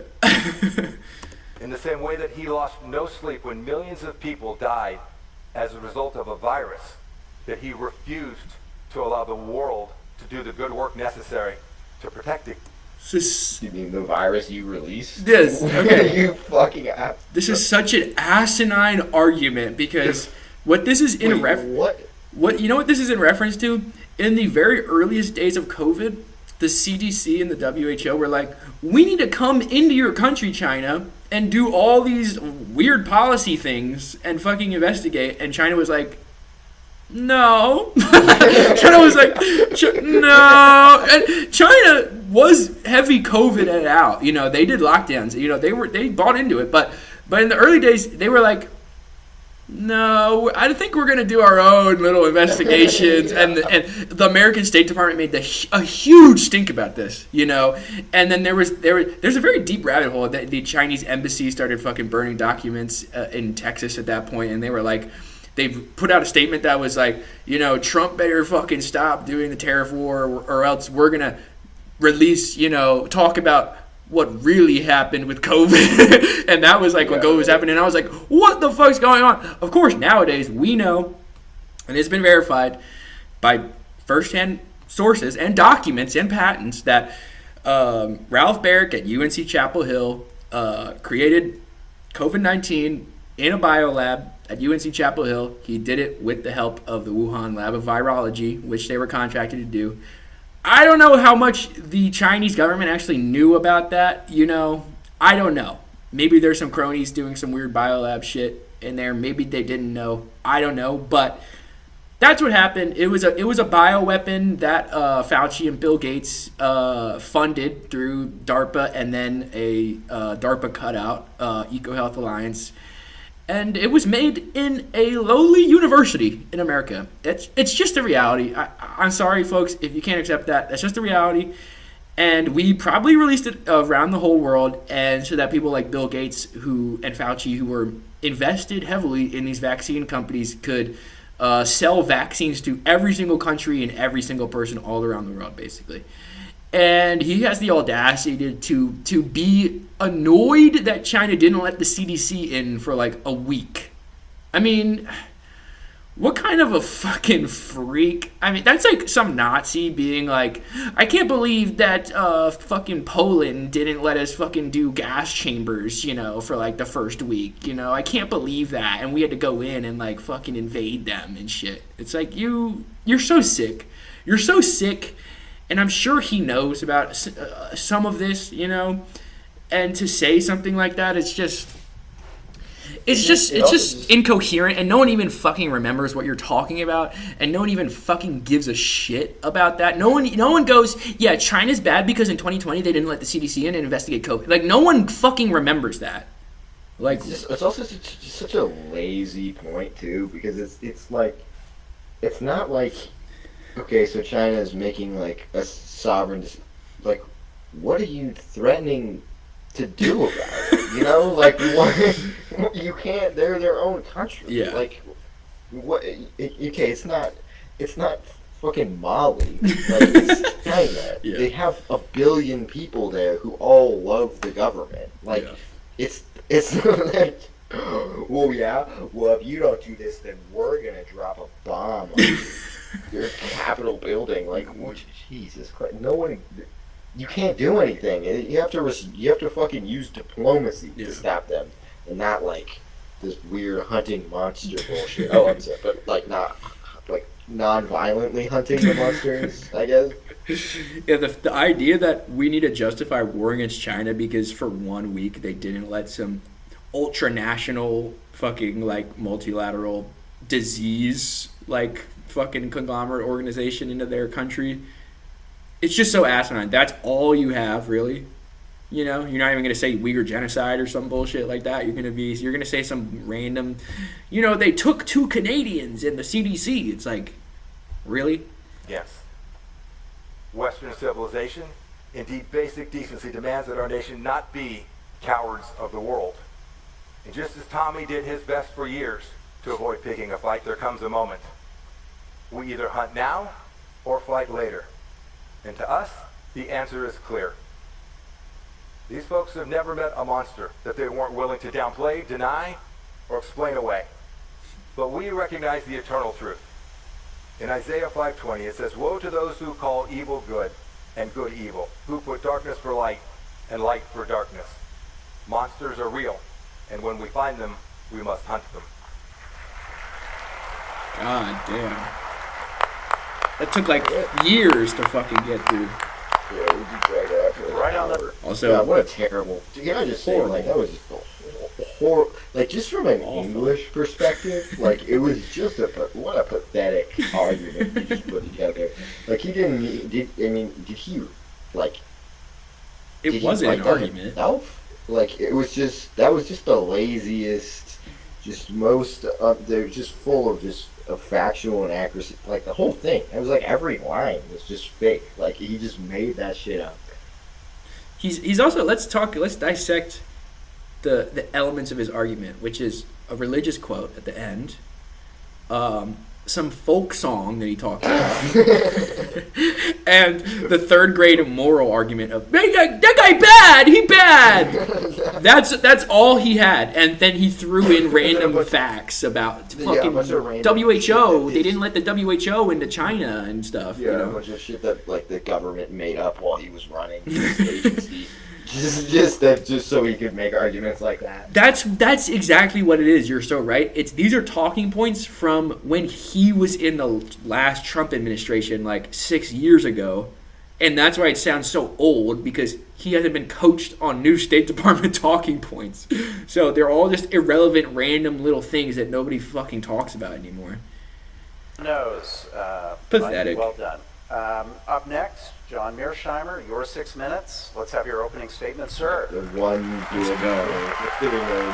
Finally, It's Jesus. still gonna be like 30% stupid. Yeah. Great pleasure to be here, and thank you all for coming out to hear this debate tonight. What I'd like to do is pick up where Steve left off and talk about the costs and consequences of being a crusader state. And let me start first with the costs, the human costs of being a crusader state. Let me give you 2 examples. First has to do with a study that was done by the Watson Center at Brown University that looked at the number of people who have been killed, either directly through combat or indirectly, as a result of the various wars that the United States has been deeply engaged in the greater Middle East since 9/11 or since 2001. And what the Watson Center discovers is that between 4.5 million and 4.6 million people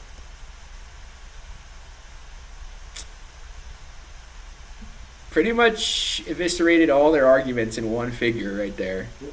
You guys have killed 4 million people. Let's just be honest. A very small percentage of that is enemy combatants. An even smaller percentage of that is enemy combatants that you, under the Geneva Convention, you know, could probably make an argument to engage. And the vast majority of them are for civilians that you've killed. Yeah. I make the argument that none of them were enemy combatants. You started the war. Yeah.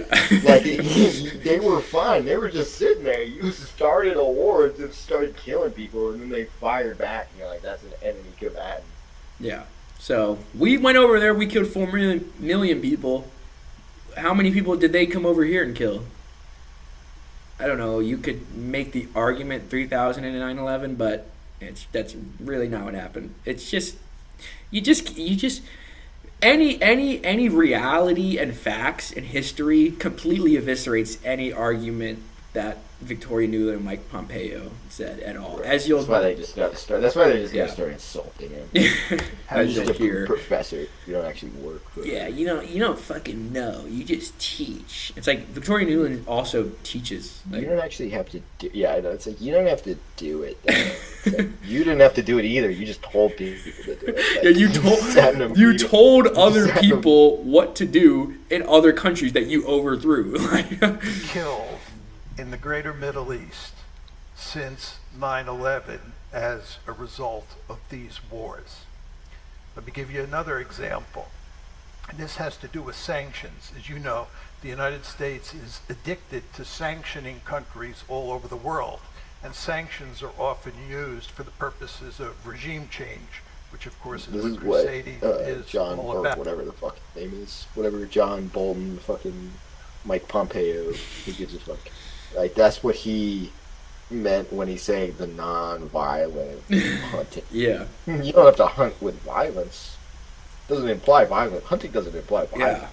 Which sanctions are legal if you go to the UN and get a multilateral vote to do sanctions. That's only happened a very few times. Most of the sanctions regimes that we do are unilateral sanctions, which are against international law. And I think... I can't remember the exact figure, but Max Blumenthal, I think, reported on a figure that some institute did, talking about, it's interesting. They killed 4 million people, in kinetic warfare, but sanctions has actually killed around 30 to 40 million people around the world because this is siege warfare, and that's going to end up killing more people because they'll starve to death. They'll go without medical treatment. They'll be left on the streets without welfare. And you end up killing much more people. So, I mean, in total, probably since 9/11, it's probably been upwards of 40 million people that we've killed all around the world in various ways, kinetic and not. And you just can't argue that that's morally good in any sense. There's just no way that you could make an argument that all those people were evil monsters. It's just, I don't know what to tell you.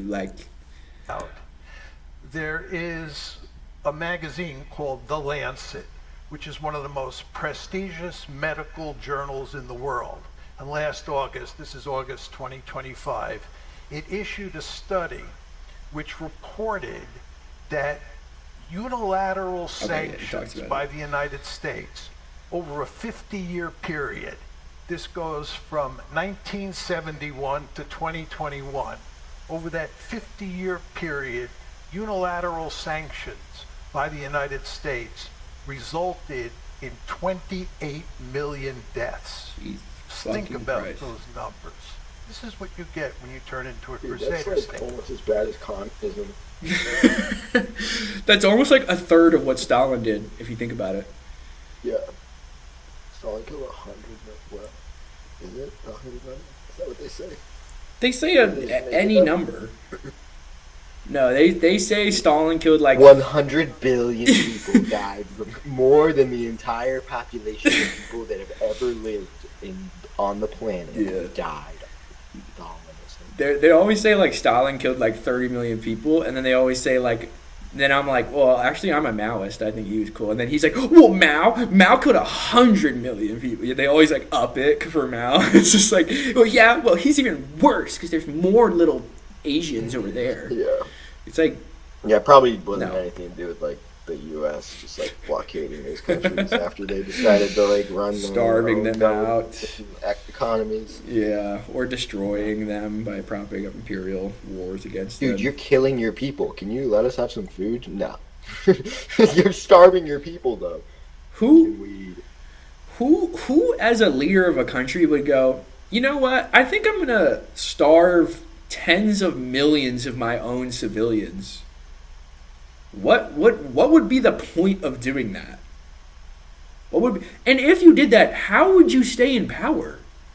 That's actually, that's a pretty good point. It makes no sense logically once you think about just literally one step ahead. It's just asinine. Well, it's I guess asinine. Hitler. Now, some people may argue that this makes good sense, that these horrendous costs are justified by the end result. This is an argument that Madeleine Albright made in a famous conversation with Leslie Stahl of CBS. Leslie Stahl said to her, you know that 500,000 children have died in Iraq as a result of U.S. sanctions. This was in 1996. He does look like it. She looks like Slimer. He looks like a Monster Inc. monster. She looks like a ghost from, she looks like a demon. She literally looks like a fucking apparition. She looks like a ghost from Ghostbusters. That's what I was about to say. She looks like a 70s, molded, caricature of a fucking ghoul. And Leslie Stahl asked Madeleine Albright if she thought that was justified. God. And Madeleine Albright shockingly said that she thought it was the right thing to do. To, in effect, murder 500,000 Iraqi. You gotta kill all the monsters. Come on, guys. Dude, those kids, I mean, They're those like kids Hamas. are so dangerous. They're human shields. They're like baby terrorists. That's what the Israelis say. They're gonna grow up to be terrorists, so we have to kill them now. You know? The children for the purposes of crusading.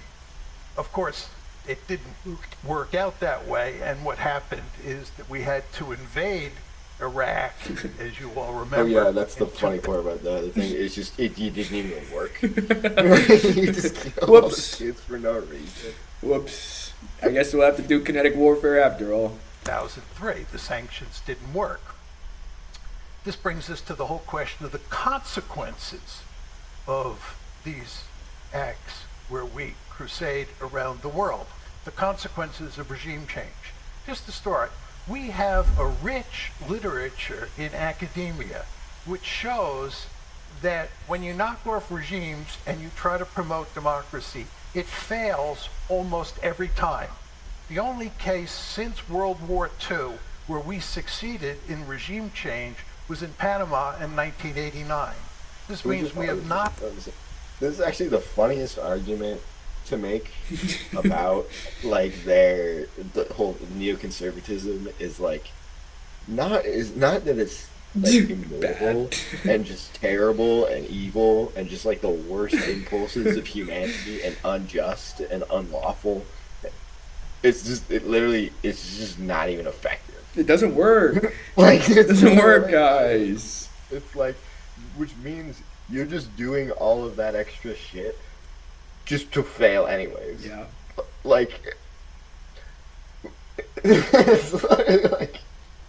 But it does reveal a bit of the naivete of Steven Walt and John Mearsheimer, which is the goal is chaos, destruction, and mass slaughter and mass sacrifice through genocide, basically. That is the goal. Right. Yeah, all right, maybe, if they could fucking set a client regime up there that did all their bidding and dress it up like a democracy and have that last forever like they did in South Korea, then that's cool, but they don't really give a fuck about that. They want to go in there, loot it, and get out, Yeah, it's like mob tactics. It's I'm going to buy your business or I'm going to burn it down. Yeah. I don't fucking care about just making it do what I want. If it's burned to the ground, it doesn't matter. I'll just move on. And use that as an example for the next business I threaten. Versus John Mearsheimer's he's thinking he's an actual businessman and they're not like mobsters. And they're like, well, if you actually just bought him out and just did some managerial changes, you could have a long-term growth portfolio, that would work and be sustainable. That's kind of their idea is if we just, court allies and like if we court Japan and keep them making things for us instead of like trying to push them closer to China by like doing insane things all the time, then we would probably have a better foreign policy, versus they're like, well, we don't want a better foreign policy. We want to kill and destroy everything, and in that chaos, take and take and take and take. And there is, for them, Victoria Nuland and Mike Pompeo, there is no grand strategy of like, we need to align this country with this and like make a new trade corridor. That's very rare nowadays. They've fully gone to genocidal destruction as a policy, and that's what they want to justify. So Mearsheimer's trying to be like, well, look, it doesn't work for like a salient foreign policy, and they're like, there's no salient foreign policy. It's irrational. Succeeded in producing a regime change that led to a democracy since the Cold War ended, since 9/11. This is a policy that fails almost every time. If you have any doubts about that, think about Afghanistan. We knocked off the Taliban. Who's in control in Afghanistan now? The Taliban. Think about Iraq, one of the greatest foreign policy disasters in American history. We went in there in 2003. Obama took us out in 2011. We had to go back in 2014 to deal with ISIS, and we're still there. And then there's Iran. I believe that Iran will eventually be proven to be the most disastrous foreign policy decision in American military history. So if you look at Afghanistan, I think that's a very good point. I think that's... Yeah, I mean, it's so far. I mean, we'll see at the end of the term when the next shit they try and pull in Taiwan. But, that's just... It's been so bad so quickly that it's like, oh god. Look at Iraq. Someone will outdo it. They'll find a way, because they really... I saw a chart the other day of presidential approval ratings since Nixon, and Nixon was like super low, and then after like Ford it kind of went back up, and then Clinton was kind of high, and then it's funny how as soon as it got into the modern era, it was like Bush, Obama, Biden, and it's just going down, and there's just this trend line that's going down, and I think Trump is now officially like the worst rated president of all time, according to some polls, and I just would love to like extrapolate that trend line and be like, because there's so many people that were like, Biden, Ukraine, this is insane, Trump first term, like COVID, this is crazy, what's that, Obama, the surge, this is crazy, and it's just like, you always think like somebody else will get in there and they're gonna be the adult in the room and they'll kind of clean it up, and no, I'm sorry, that's not going to happen. They somehow continue to outdo their own destruction and demise, and it's almost impressive at this point, because I really wonder how they're going to outdo it again. But trust assured that they probably will. Right. Well, and it also loops back around to even to John Mearsheimer's argument, which is like about regime change not working. Like, even in the United States, if we do regime change in the United States, it won't work. Like, it'll still be, because it's a whole conglomeration of systems and organizations, and there's probably, who knows, 1 million people involved in all of this shit. And like, for every Mike Pompeo, there's 10,000 people who could easily replace him. Probably do a better job because he's such a fucking idiot. But like. But at being evil and doing the same fucking bullshit. Like, Victoria Nuland is probably like a smarter Mike Pompeo or John Pompeo. Mike, who cares? Fuck these people. Fuck their names. Fuck their faces. It's just the banality of evil of these like freak, like bureaucrats that rise to the top to do, the bidding of billionaires. They're replaceable, and like you said, not only are there 10,000 replacements, there's 10,000 staffers under each of these people, which is the real scary thing. And they all want that job too. Like, they all want to be the Mike Pompeo. And they will all literally kill for it. They will all literally kill for it. There's so many people in the United States military. There's so many people in the United States deep state. There's so many people in the State Department, and, in the Justice. There's so many. It's such a large bureaucracy. It does hurt to think about how long structural revolutionary change would take in this country, because there are so many systems and people, and they're so bloated, and they continue to spawn new ones. DHS, right? It's like they spawn new ones, and they take over old ones. Like HHS it's an evil part of the fucking American government. It's Health and Human Services, like, for real. Like, that's got to be evil now too. So this is the sad part. It's very deep. The rot in this country it goes very deep to all these levels, and there's just such a vast array of these people that it's very tough. People think, oh, we're gonna elect one or two people. No, we're not. We're going to have to do purges. We're going to have to do probably guerrilla warfare. We're going to have to unionize. We're going to have to do all these things for years on end. I don't think people are ready for it, but decades. Yeah.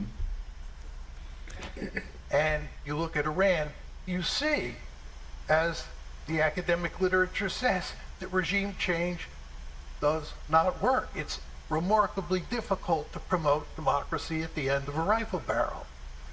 One final point. One might think that crusaders are in favor of promoting democracy, period. But that's not true. Crusaders distinguish between like-minded democracies, this is a phrase that Mike often uses, and other democracies. And Mike is interested in producing a world with like-minded democracies. And of course, the end result of this is that we go around the world. Just remember, Iran is a democracy, too. I mean, with elections and presidents and they chambers, they have a whole parliament. Yeah. And they have a whole presidential system, and then they've got this religious figure, which is, very important, and is selected by a bunch of other committee members. But it's like, we have, the United States, we call it a democracy. We have a Supreme Court, and those are selected positions. That's a third of the federal government. Yeah. Like, that would be like us saying, like, and the Supreme Court gets to rewrite laws, basically. They get to, if the Congress that is elected makes a law, the Supreme Court can just go in and say no. Like, that's not an elected. Those aren't elected positions, and yet we're gonna pretend that Iran, like, we're a democracy, but Iran's not a democracy because they have this unelected position that is extremely powerful in their government. Like, I don't accept that argument. Yeah. I think that's a really a reach. I mean, like I just said, the vast majority of the government bureaucracy in America, which is hundreds of thousands of millions of people, are unelected. And look at who we're talking to now. We're not talking to previous presidents or congressmen, congresswomen. We're talking to Undersecretary of State Victoria Nuland, who no one in the popular consciousness of America knows. We're talking to former Secretary of State and CIA Director Mike Pompeo, who no one remembers from 6 years ago, even if they did know them. These people were unelected, and basically once they're out of the public consciousness, no one remembers. And yet these are the people who, I wouldn't be surprised if when they fucking try and run AOC or whoever, that, she taps someone like Victoria Nuland for a position in her administration if she were to win, which she hopefully won't, But because these are the people who will be there. They've been there. Victoria Nuland, I believe, was in George Bush Jr., Obama, first and second term, and then resigned during Trump. So these people stay through administrations. They're what you classically call the deep state, but I'd really call them more like the interagency, I think is what a lot of people refer to them as. They're these That's what they refer to themselves.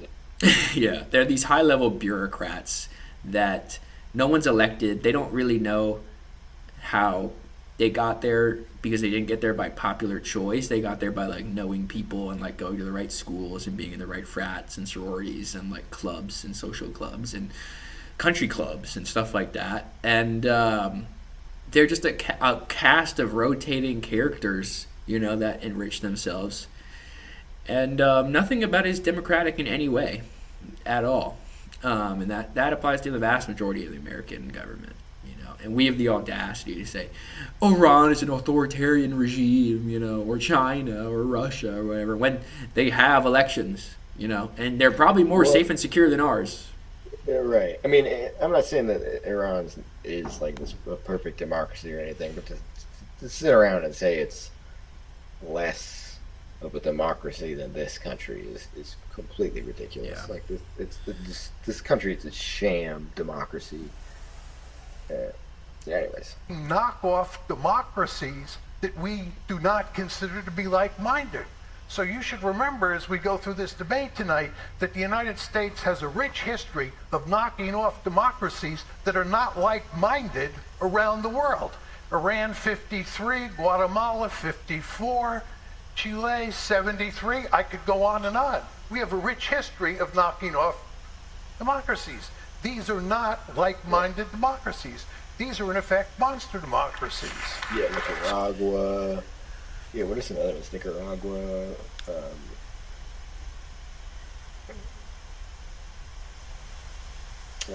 I mean, I know all the Middle Eastern ones, but... Yeah, what are the... Well, oh yeah, the Democratic Republic of the Congo is a big one. With Mobutu. Or Lumumba. Did they do it in Egypt too? Was Egypt I think they did. No,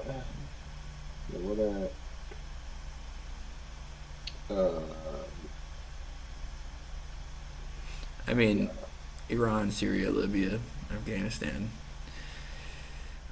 Most of those countries had elections. I'm just thinking of countries. Yeah, like democratic countries. Yeah, more. It's usually what happens too. For context, it's like for Guatemala, or for the Democratic Republic of the Congo, for Chile. Like that all happened because they elected social democrats, like socialist left governments that were trying to nationalize, and in Iran, they're trying to nationalize their oil industries or whatever, their mining industries, their resources, and use those profits to like develop their country for their own population or develop social programs for their country. That's really what they're mostly afraid of when they do this shit. Yeah. They're not doing it. I mean, it's to protect the profits of like mining companies in the U.S. and like oil companies and banks, and that shit is not. It's never done really for these like ideological purposes that they're pretending like they're monsters and we have to protect ourselves. It's done for race purposes. Like we know this. Like they use Victoria Nuland and John Pompeo are like they're just trying to fucking lie to you, and they think you're stupid and they think you don't know that, and they're talking to you at like a 4th grade level with like some fucking folk song. Like it's not. They're insulting you. Like they're so condescending and smug, and they think so little of you that they didn't even like prepare for this. No, obviously not.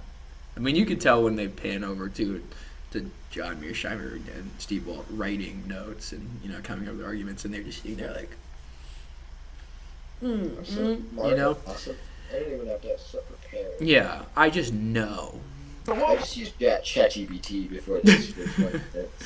We have here, the bottom line, is we have a situation where the United States tries to promote like-minded democracies and fails. Thank you. So lib, too, of them to like, his time is up, so they just keep clapping. So they're like, okay, that's it. It's like clapping him off stage. Thank you, audience, for keeping our debaters on time and on their toes. Our last opening statement was Victoria Nuland. Yeah, that's what the other half of the stage. okay, which is so like the passive aggressiveness of these like liberal neocons is like so annoying. Canadian liberals are just such God, it's so insufferable, bro. Fucking losers. Because they have to like have this veneer of like, oh, I'm nice, and I'm like, I have civility. We are amazing because we believe in decorum. Yeah. We're not those vulgar Americans. Yeah, we didn't overthrow the British. We just waited for them to kind of go away. Yeah. But not ever really go Even though away. they're on our money. even though they're pedophiles control us still. Even though they have the WEF and they put their people under fucking.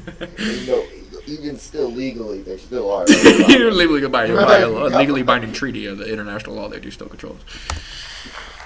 Yeah, you're a bunch of pussies. Fuck you guys. Fucking Canadians. There's a point in this where I can't remember who makes the argument, but it's like, I think it's maybe John Mearsheimer, but like, Israel and America in a poll were like rated so badly because we do foreign wars, and like Canada was rated like one of the best, images across the world. And the only reason why that is because and this is what we're probably gonna have to start doing this.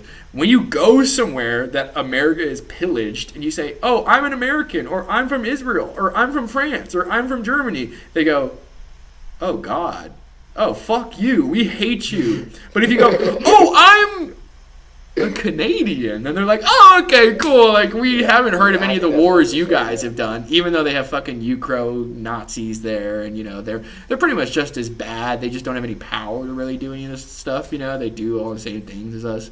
So that's the only reason why, but whatever. Yeah, I'm gonna start saying up for Victoria. Yeah. I think not Victoria, because that's the same as Victoria Nuland's name. I don't want to be associated with that bitch at all. When we go to China, though, we might have to be Canadians. Or we'll just have this long spiel about our Americans. They do. They're going back and forth all the time. Like I don't know why. Like whenever you see a Chinese person, Americans. Yeah, like whenever you see a Chinese person in like New York or like Victoria, I'm like, why? Why would you ever come here? Dude, they modeled the whole country of China to just be like the American dream.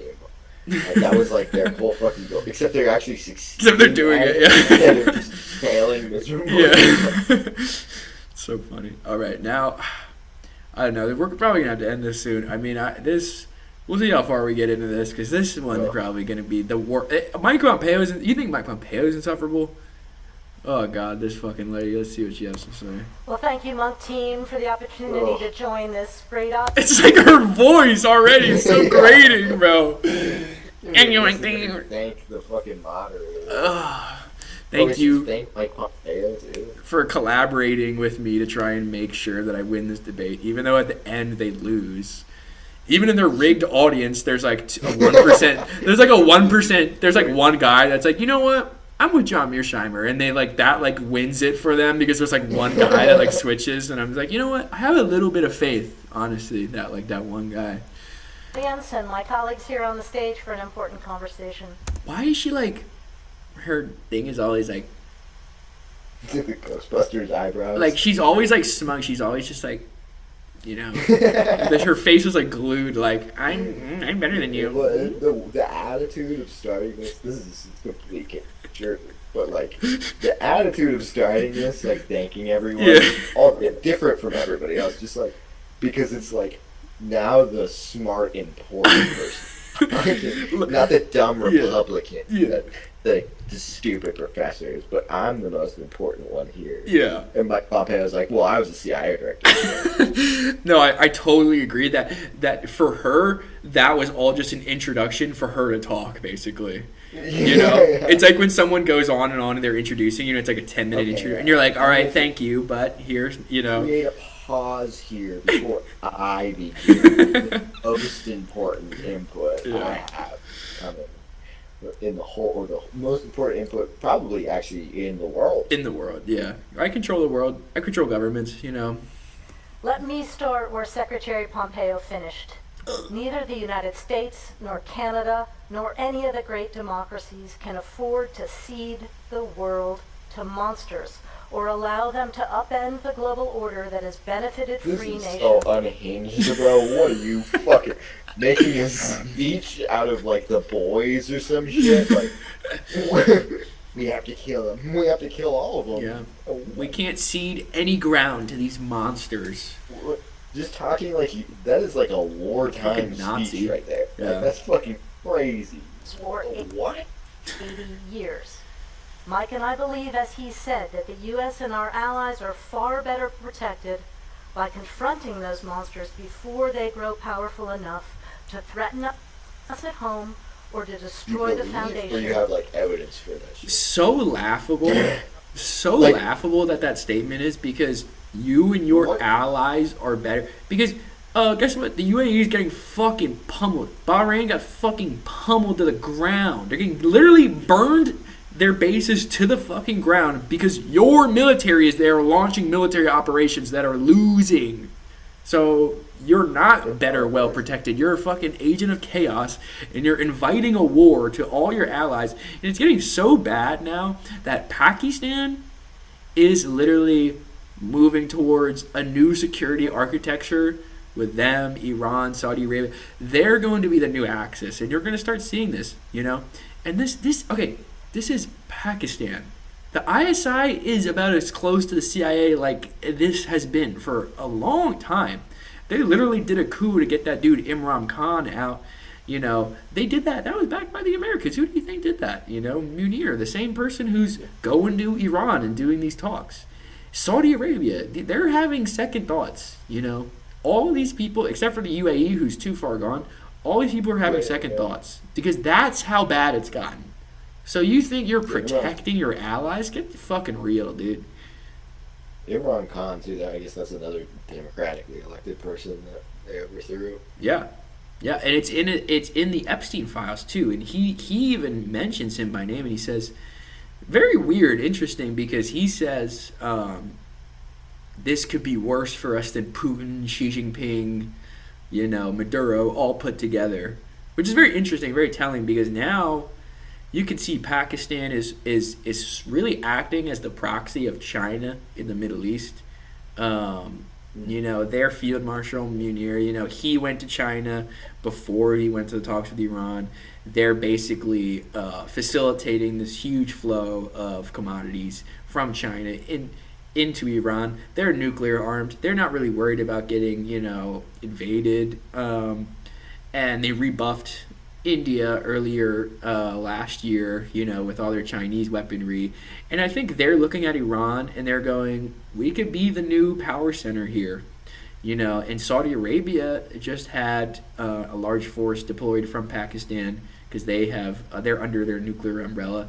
And I think there could very soon be a whole new security umbrella in the Middle East, in the Arab and Persian, Pakistani, you know, sub-region of Western Asia, where they go, instead of America and Israel being, you know, this like force that protects everyone, even though they just cause chaos, it could be Iran, Pakistan, Saudi Arabia, and that could be the glue that, you know, holds a new security arrangement together, while Israel starts to shrivel up and die over there, you know. And I think that's within a 2 to 3 month span. Something like that would have taken probably 30 to 40 years to happen.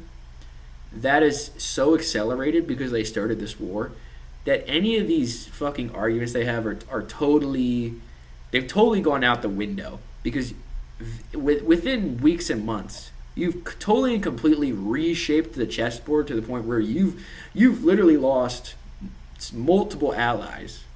Oman, Qatar, Saudi Arabia, Pakistan, these are all people realigning themselves because you started this stupid, idiotic war.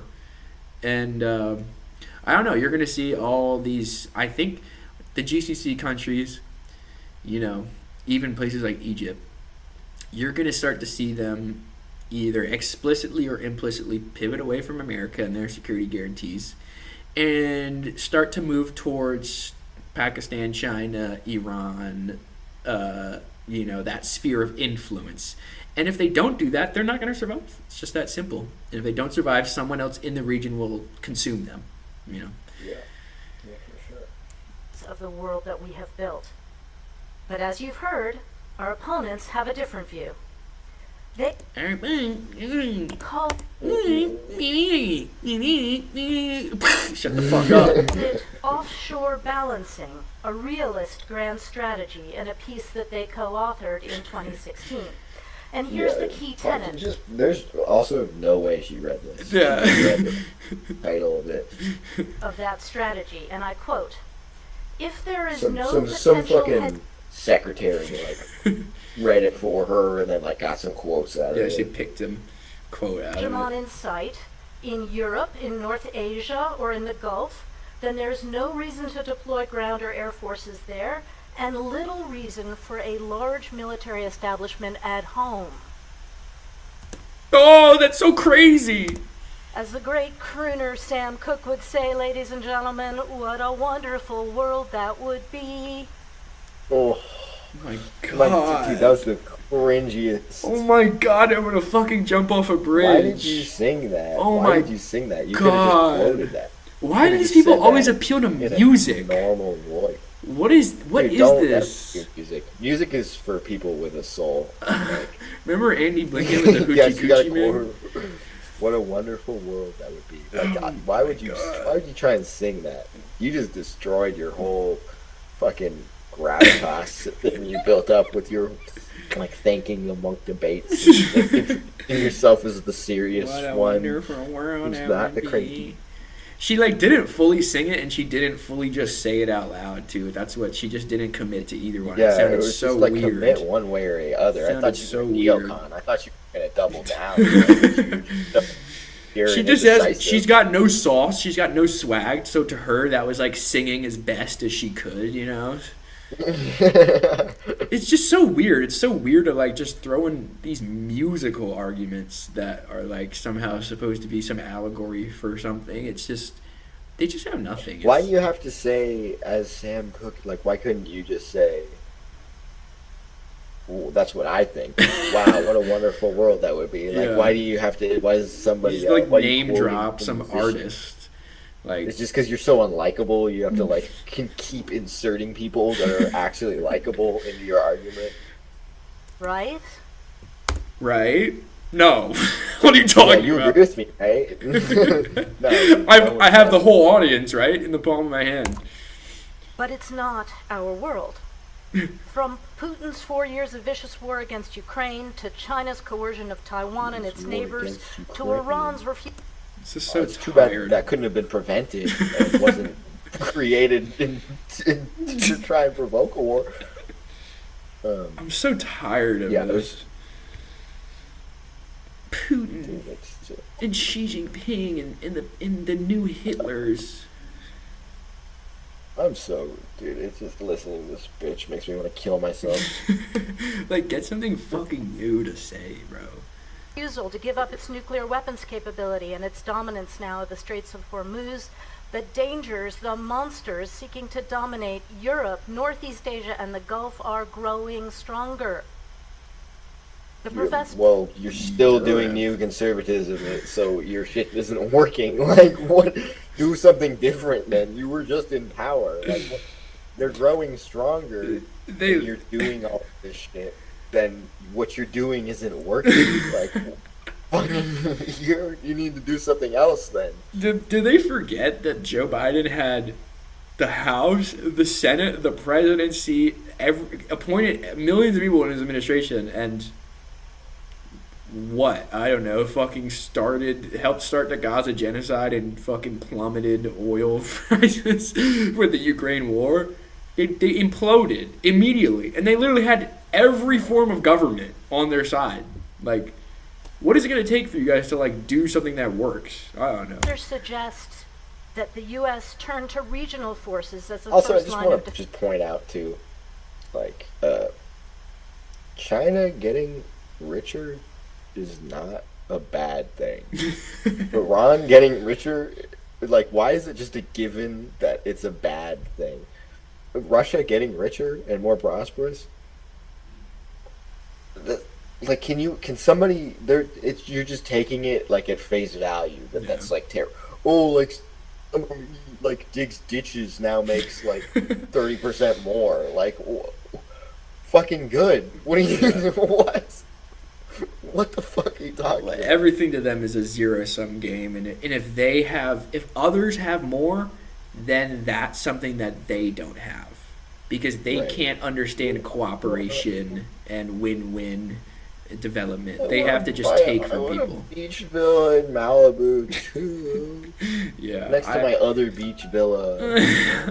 I want another island that I rape kids at. I want more. You guys can't have that island. You guys can't make islands. Entitled. I just feel entitled to like 60% of the money you make all the time. So, like, well, they took all the austerity private companies that raped your natural resources away, but those are supposed to be ours. We're supposed to have all your natural resources.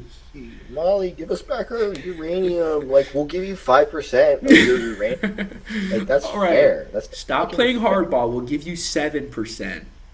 It's like, they're gonna kill you. Someday they're gonna kill you. 100%. It's ours.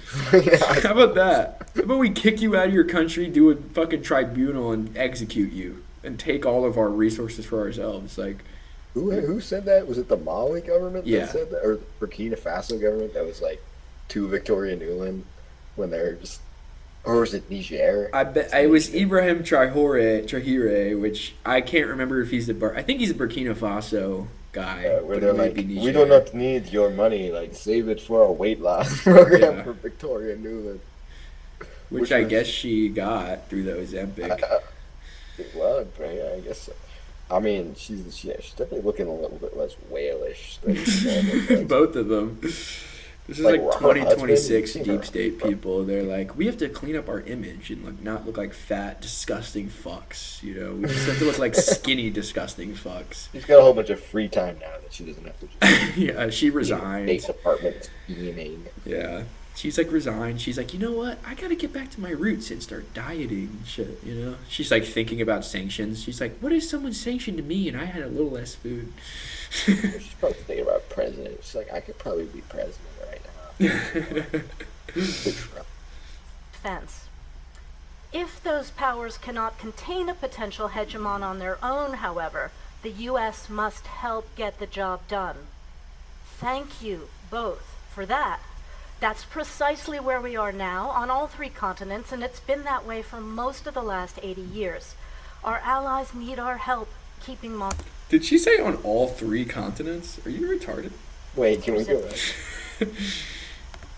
That's precisely where we are now on all three continents, and it's been that way for most of the last Honey, there's years. A few more. Our allies... Does she not know there's a few more than that? I mean, I know there's like the whole debate of like, what's a continent? Is it a landmass? Is it a tectonic plate? But there's more than three. We agree on that, right? North America, South America, Africa, Europe, Asia, Australia, India, right? It's a subcontinent. I don't know. That's crazy to say 3 continents, right? Like, what is... And she was in the State Department, bro. You'd think she'd know states, you know? I don't know. Jesus Christ. Yeah, that's the reality of these people. These people, they barely know fucking geography. You know, and they're in the State Department. You could show them like the flag of fucking Latvia, and they're like, what is that? I don't fucking know. You know, like they don't know. My 4 assistants are supposed to brief 10 minutes before a meeting. Every I wasn't time I have to know stuff. I wasn't briefed on the name of this country. Yeah, I mean these people, they're diplomats, and they you know, they won't even speak the language, the native language of the country that they're, you know, doing diplomacy with. You know, you think Victoria fucking Nuland speaks Ukrainian or Russian or whatever? No. Like, I mean, it's sad. That used to be the bare fucking minimum to be a diplomat. To be a diplomat, you had to be like a fucking general that like actually fought wars. You had to be like educated and know like 5 languages. You had to know like your language, the other country's language. French was a diplomatic language. You had to know French. You had to know how to fucking write treaties. You had to probably be a fucking lawyer probably and write laws and shit and know how to fucking like, you know, write treaties. and like and negotiate, probably be like a fucking business person who knows how to like negotiate and shit. Now you just get some fucking stupid piece of shit from Harvard that like learned everything from ChatGPT. It's like they don't know what the fuck they're doing, you know? Like they're out of their totally compared to someone like Ghalibaf in Iran, you know, they're just or Wang Yi, they're so out of their depth. It's insane because those are true blue, you know, real diplomats that know how to do all those things. And they were probably like an engineer or something. They're probably like a fucking aerospace engineer on top of that, you know? So they probably like are, you know, like they read fucking like ancient Roman literature or some shit, you know, as a hobby. You know, they have like a whole side project that's like reviewing like Roman literature and artifacts and shit. There was like a part at some point, like I can't remember who it was in Iran, like one of their officials was like making a speech and like was like as most Americans they just like have probably read like some obscure American Alexander de scholar. Tocqueville, yeah. I think it was the last Ayatollah where he gave a speech and he was like, as most Americans would know, because they've read Alexander de Tocqueville, and then he quotes Alexander de Tocqueville. It's such an amazing meme in the Telegram channels because it's just like, most Americans don't know. Most Americans have not read a book, period. Most Americans do not know who the fuck Alexander de Tocqueville is. Oh, it's so funny, bro. Idar. I was going to say this one more thing. We're going to end soon because this is physically making me tired and sick. We're at the I think I talked about this in the last episode, Death and Narratives. You know, Trump he fully is the president who doesn't read. Americans, we don't really read, you know. I had a really great education. I did not read a book fully through until probably the end of high school, you know. I'll be very honest. And that's sad, but the level of digitalization, smartphone, porn addiction, you know, video, fucking media addiction, the base fact is that Americans don't read. And that fact alone makes us so stupid and dumb that we can't do this long-term comprehension and wider systemic planning because we simply just can't physically read books because of our attention span. And that don't for a minute think that if you're a foreigner, don't for a minute think that hasn't breached into the American government. These people don't read, they don't do analysis. And now they have ChatGPT, so they really don't think. They outsource their thinking to these data centers to tell them what to think. And so there's this weird spiraling echo chamber of more and more retarded opinions. And that's how you end up with these people, you know? And the sad part is the people who replace these people will be even stupider and more craven. You know, it's only going to last for a few more weeks, hopefully. But, you know, it may last for a while. It's going to go on for a long time, yeah. But Help keeping monsters at bay. Maybe each could do more, but we are not, sadly, professors in your wonderful world. We should have learned that lesson in the... Her being a fucking cunt for no reason. We're not professors. We're professionals. We do the work, which is like... She literally later talks about teaching a class and being a professor. A fucking professor. Really a professor too. You literally... All you guys do is you grift in your fucking job, and then you go either be a lobbyist or you get some fucking fake professor job at like Yale or Harvard Kennedy School of Foreign Policy or Johns Hopkins, and you teach your fake class which you never do any work for. You have some fucking, you know, gaggle of grad school TAs who want to suck your dick and do all the work of grading any of the papers, you know, and all you do is walk in there and just blabber. You blabber, that's all you do. You know, and you want to look down at people who not only do they read books, unlike you, they write books, and they're good, and they're salient, and they're logical. Shut the fuck up. last bloody century. As It's long also as just crazy, human- too, 'cause it's just like, if John Mearsheimer had, like, the opportunity to be the undersecretary of state, you'd probably do, like, a phenomenal job. Yeah. This rel- Like, He would, it's just, yeah. if you have this opportunity, it's not like you're digging a ditch or something, like you're doing some crazy hard labor. It's like, oh, the hard work of me just telling other people what I think and telling other people what to do all the time. and having it happen. Like, I don't think your job's that hard, my guy. It's so hard to say fuck the EU and have meetings with Biden where he goes, yeah, you can balkanize that country and rape and pillage it. Sure, go for it. Just give me some money. Like, it's so hard for us. Like to just take phone calls all the time. Yeah. On call all the time because you're in charge of important policy. Like, that's exactly what it is. Pretty sure John Mearsheimer could do your job. Yeah. Pretty easily.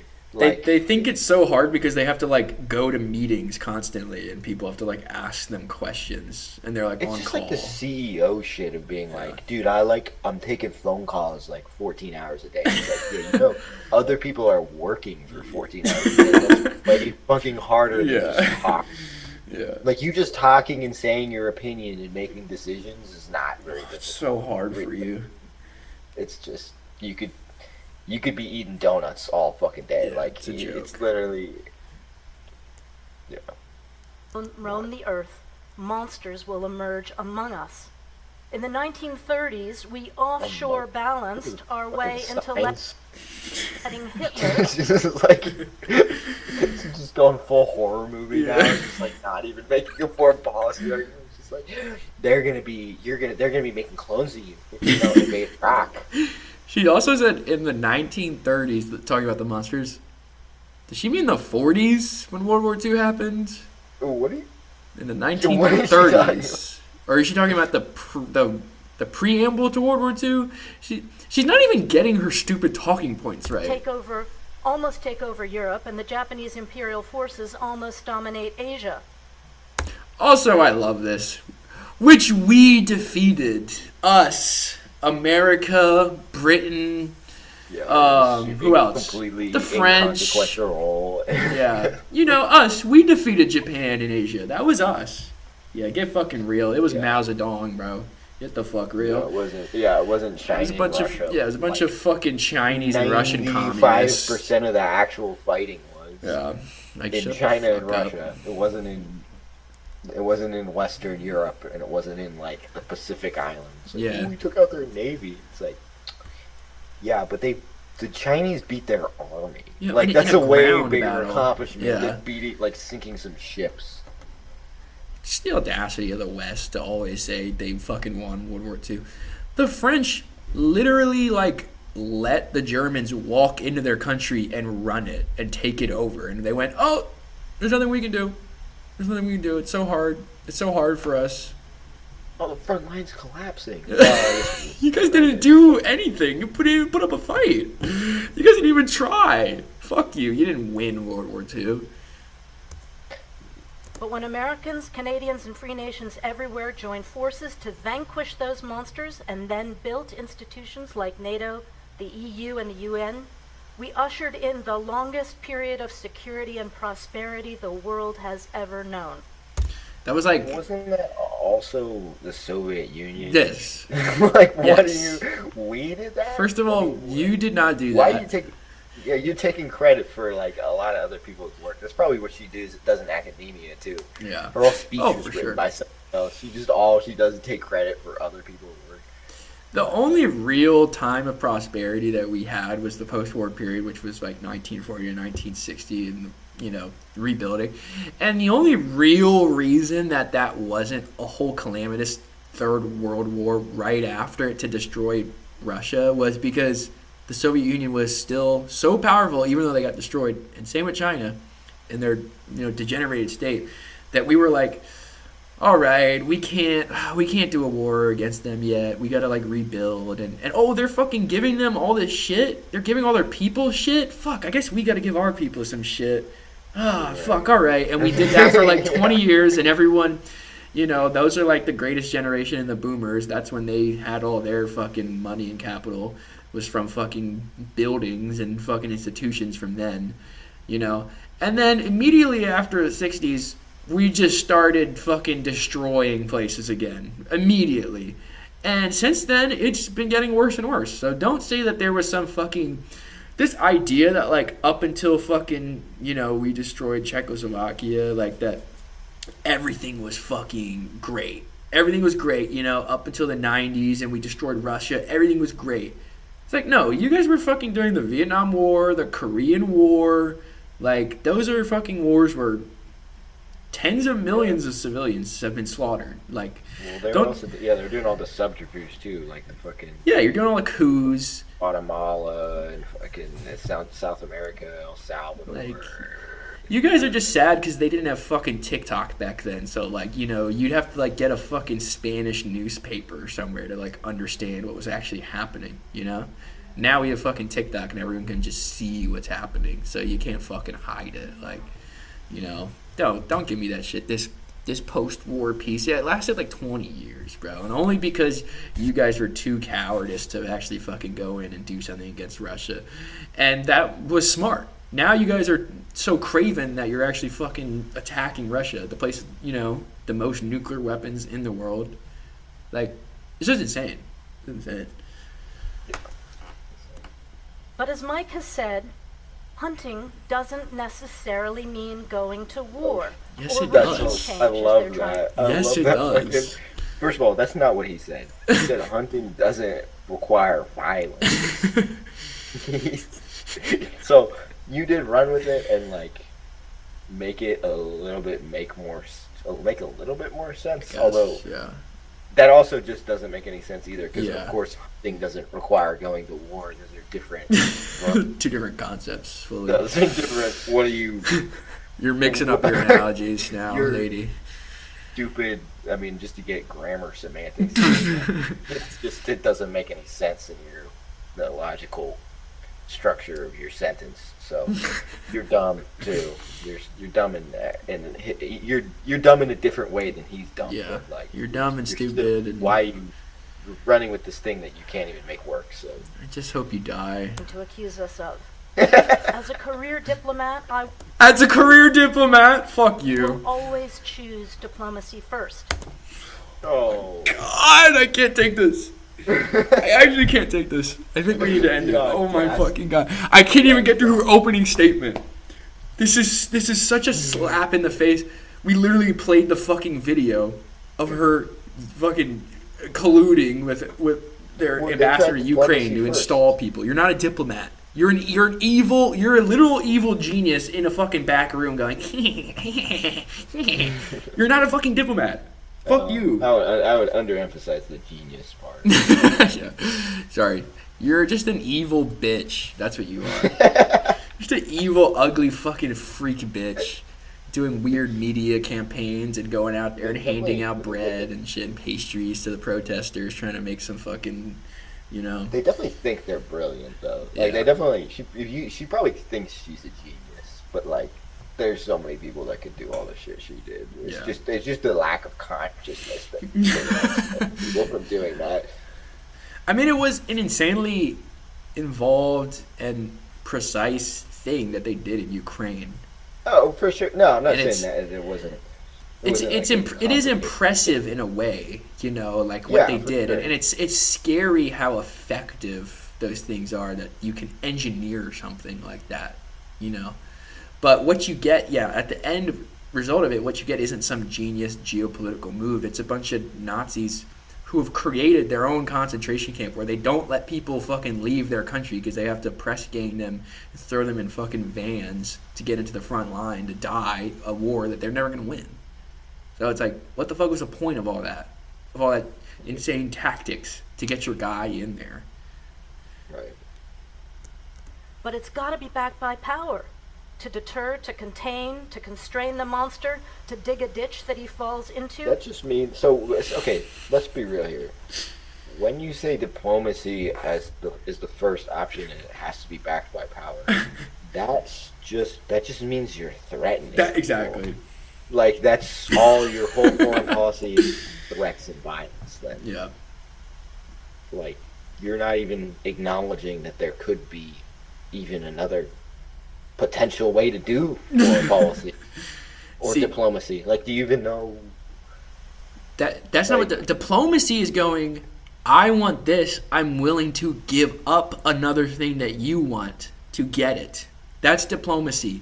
Going, can we negotiate something that will both be a little bit shitty for us, but but that in the end will be a little bit better for us at the same time. That's what diplomacy is. If you go to someone and say, which is what Trump just did with Oman, he went and said, or I think Pete Hegseth says through Trump, called Oman. This is recent, because they're getting a piece of the action in Strait of Hormuz because it's part of their territorial waters, you know. So Iran's like, all right, we'll run the Strait of Hormuz with you. You know, you've been good trying to they've been actually trying to do diplomacy in the Middle East. You know, they haven't been like UAE and shit. You know, we'll favor you. You know, let's do some tolls. And Pete Hegseth was calling the Omani representatives, and he was saying, you can't do these. You can't do these tolls. You have to, apply the tariffs and all the sanctions that we're putting on Iran. And Oman was like, well, I don't know if we're willing to accept that. And then he said, well, if you don't, we'll let the Israelis kill you. That's not diplomacy. You can't just go, oh, you need to do this. And then they go, well, I don't want to. And they, oh, well, we'll kill you. That's not a deal. You don't go up to somebody at a fucking market and go, that's just $5? And they go, no, $3. And you're like, well, if it's not $5, I'll fucking kill you. It's like, what? That's just imperialism. Yeah. It's just, you're just a criminal. You're a fucking mob. Yeah, they are just criminals. It's criminal. You know, that's mob techniques, you know? If we can't reach a settlement that neutralizes him or keeps him in his lair, war must be the last resort, but history shows... I know they think they're fucking James Bond. Agent neutralized. Shut the fuck up. Your stupid fucking words, bro. Your stupid fucking buzzwords. Some monsters will not stop until they're vanquished. Notice how, she's reading from a pre-prepared speech. Someone fucking wrote this shit down for her. Some bullshit staffer wrote on ChatGPT some weird prompts and she can't. Both Walt and Mearsheimer don't appear to be reading from things because they've researched, they've probably written stuff down, they probably memorized stuff because they're lecturers and they actually know how to form an argument. Practitioners, Mike and I also know that each monster is different. Each requires a different set of tools, ranging from inducements to negotiations, to deterrence, to political and economic pressure, and combinations of those. As strong nations, we have a full toolkit, but locking away those tools or watching from the sidelines is not the right answer. Nor will Mike and I argue that the U.S. has always deployed its tools right, or in the right way, or gotten the right outcome. But not acting is often more dangerous. Has it ever? Ever. Ever? Waiting, not just for the monster to appear at our door, but for it to get into the house. When has it ever gotten into the house? It's never happened. You have to fucking take your Mossad MI6 agents and engineer a fucking building exploding to make people think that it happened. Phil, you don't remember the War of 1812? It's on the Maryland license plate, actually. I do. If they didn't go to war, the wall. They should have gone to war sooner with Britain. Before they raped us, our wives. They're gonna rape our wives, bro. Three men. And they're probably gonna be Muslim extremists. Zohran Mamdani first. Then he comes with 3 men to rape your wife. No, probably Russian Muslims somehow. Yeah, Chechens. They're both from Russia. And they're brown, and they're from like Egypt or something. And they speak Chinese. Yeah, they're all. They're all here to rape your wife, your beautiful white trad wife. Oh man, like he wasn't doing anything. What dream world are these people fucking living in? Jeffrey Epstein's house that you could rape, so you could do the rape. Smart, good raping actually. They're trying to rape me so that I can't rape them first. You gotta rape them first. Well, they can't be somebody else's wife with their children. Right. So, you're not being immoral. Not taking another man's property away. Yeah, see, if I rape the children, then they won't grow up to be men to rape me. That's how it goes. So I have to rape them first. You gotta rape the kids before they grow up so they don't rape you when they grow up. I personally That's what Moloch says. Remember vividly when he acted did not The third act. verse of Moloch. It's in the fucking Talmud. The third script of the That's what the tablets say. That's what Scientologist Zeno tells me. The annals of Moloch. That's what, when you become a 33rd degree Mason, that's the secret you learn, actually. You wouldn't know. You wouldn't understand. You're too stupid. You're not in the Vatican. You're not high up in the Deus Vatican to understand that. You wouldn't get it. And paid dearly for it. During countless conversations that I witnessed in Moscow in the 1990s, including with Putin, senior Russians warned us about the growth of Al-Qaeda in Afghanistan and its potential threat to the United States. And you know what we said? Don't worry about that. We're funding them. We're training them. That's what we want them to do. Don't worry about that. Wait, senior Russians worried about the growth of Afghanistan? She said the 1990s? Yeah. This was happening? Yeah. When you were funding them. Yes, though. Exactly. Literally. When you were in Afghanistan funding the Mujahideen. Oh, poor little Putin and his KGB affiliates going, guys, there's some bad guys over there. I think they're going to hurt you somehow. And they're like... But how are you saying that that's a threat that we had to deal with if you were the one, you were thinking you were dealing with a threat by creating Al-Qaeda? Yeah, well, so you're undermining your own argument with your own example. They think the American She doesn't care. She probably knows. knows. She just doesn't give a shit. Yeah, she knows, but she thinks the public doesn't know, you know? Oh, yeah, she's just lying. Yeah, so she's lying, you know? She wouldn't admit that we fucking funded the Mujahideen. How much of the speech do you think she just lied through? The whole thing. The whole damn thing, bro. She knows. You think people like Mike Pompeo don't fucking know that we funded the Mujahideen or we created COVID? Get fucking real, bro. He was the head of the CIA and the head of the State Department. He was the head of the CIA. Yes. And a Marine. I mean, my guy. You think he's just some silly guy who, like, has made himself think this and is ignorant? No, he fucking knows shit. He knows things, bro. Evil things that we do. He's getting fucking briefings and reports. If we ever fucking make it anywhere deep into this fucking video, which is insufferable, there's a point where he talks about the Iranian nuclear project, and he goes, and he lets things slip. He goes, and we've been trying, and we've been doing things in the background to make sure that they don't get nuclear, weapons, and there have been agents and things on the ground to deter specific people from developing nuclear, which, you know what that means? He's alluding to the fact that we have Zionist Mossad agents assassinating civilian nuclear physicists on the fucking ground in Iran, which has happened a lot of times. And at the same time, this fucking bitch, Victoria Nuland, shouts out, Stuxnet, which is a huge scandal. The fact that one of the first computer viruses was developed by DARPA and the Pentagon to, what is it called? What's it called when, like, a nuclear reactor, it, like, sort of, like, explodes? When you start when you basically start a fucking nuclear incident by fucking hacking a computer in Iran to make sure that a fucking centrifuge, like, overheats. They were literally fucking trying to make a nuclear explosion by, like, fucking hacking, and this was a huge scandal when it was revealed, and she just gleefully shouts out, all these covert missions. Hunting, though. I mean, hunting, doesn't have to be violent. It doesn't have to be war, Yeah, and that's what they mean. That's what they mean. This is their last resort because they've had all these fucking spies and all these fucking...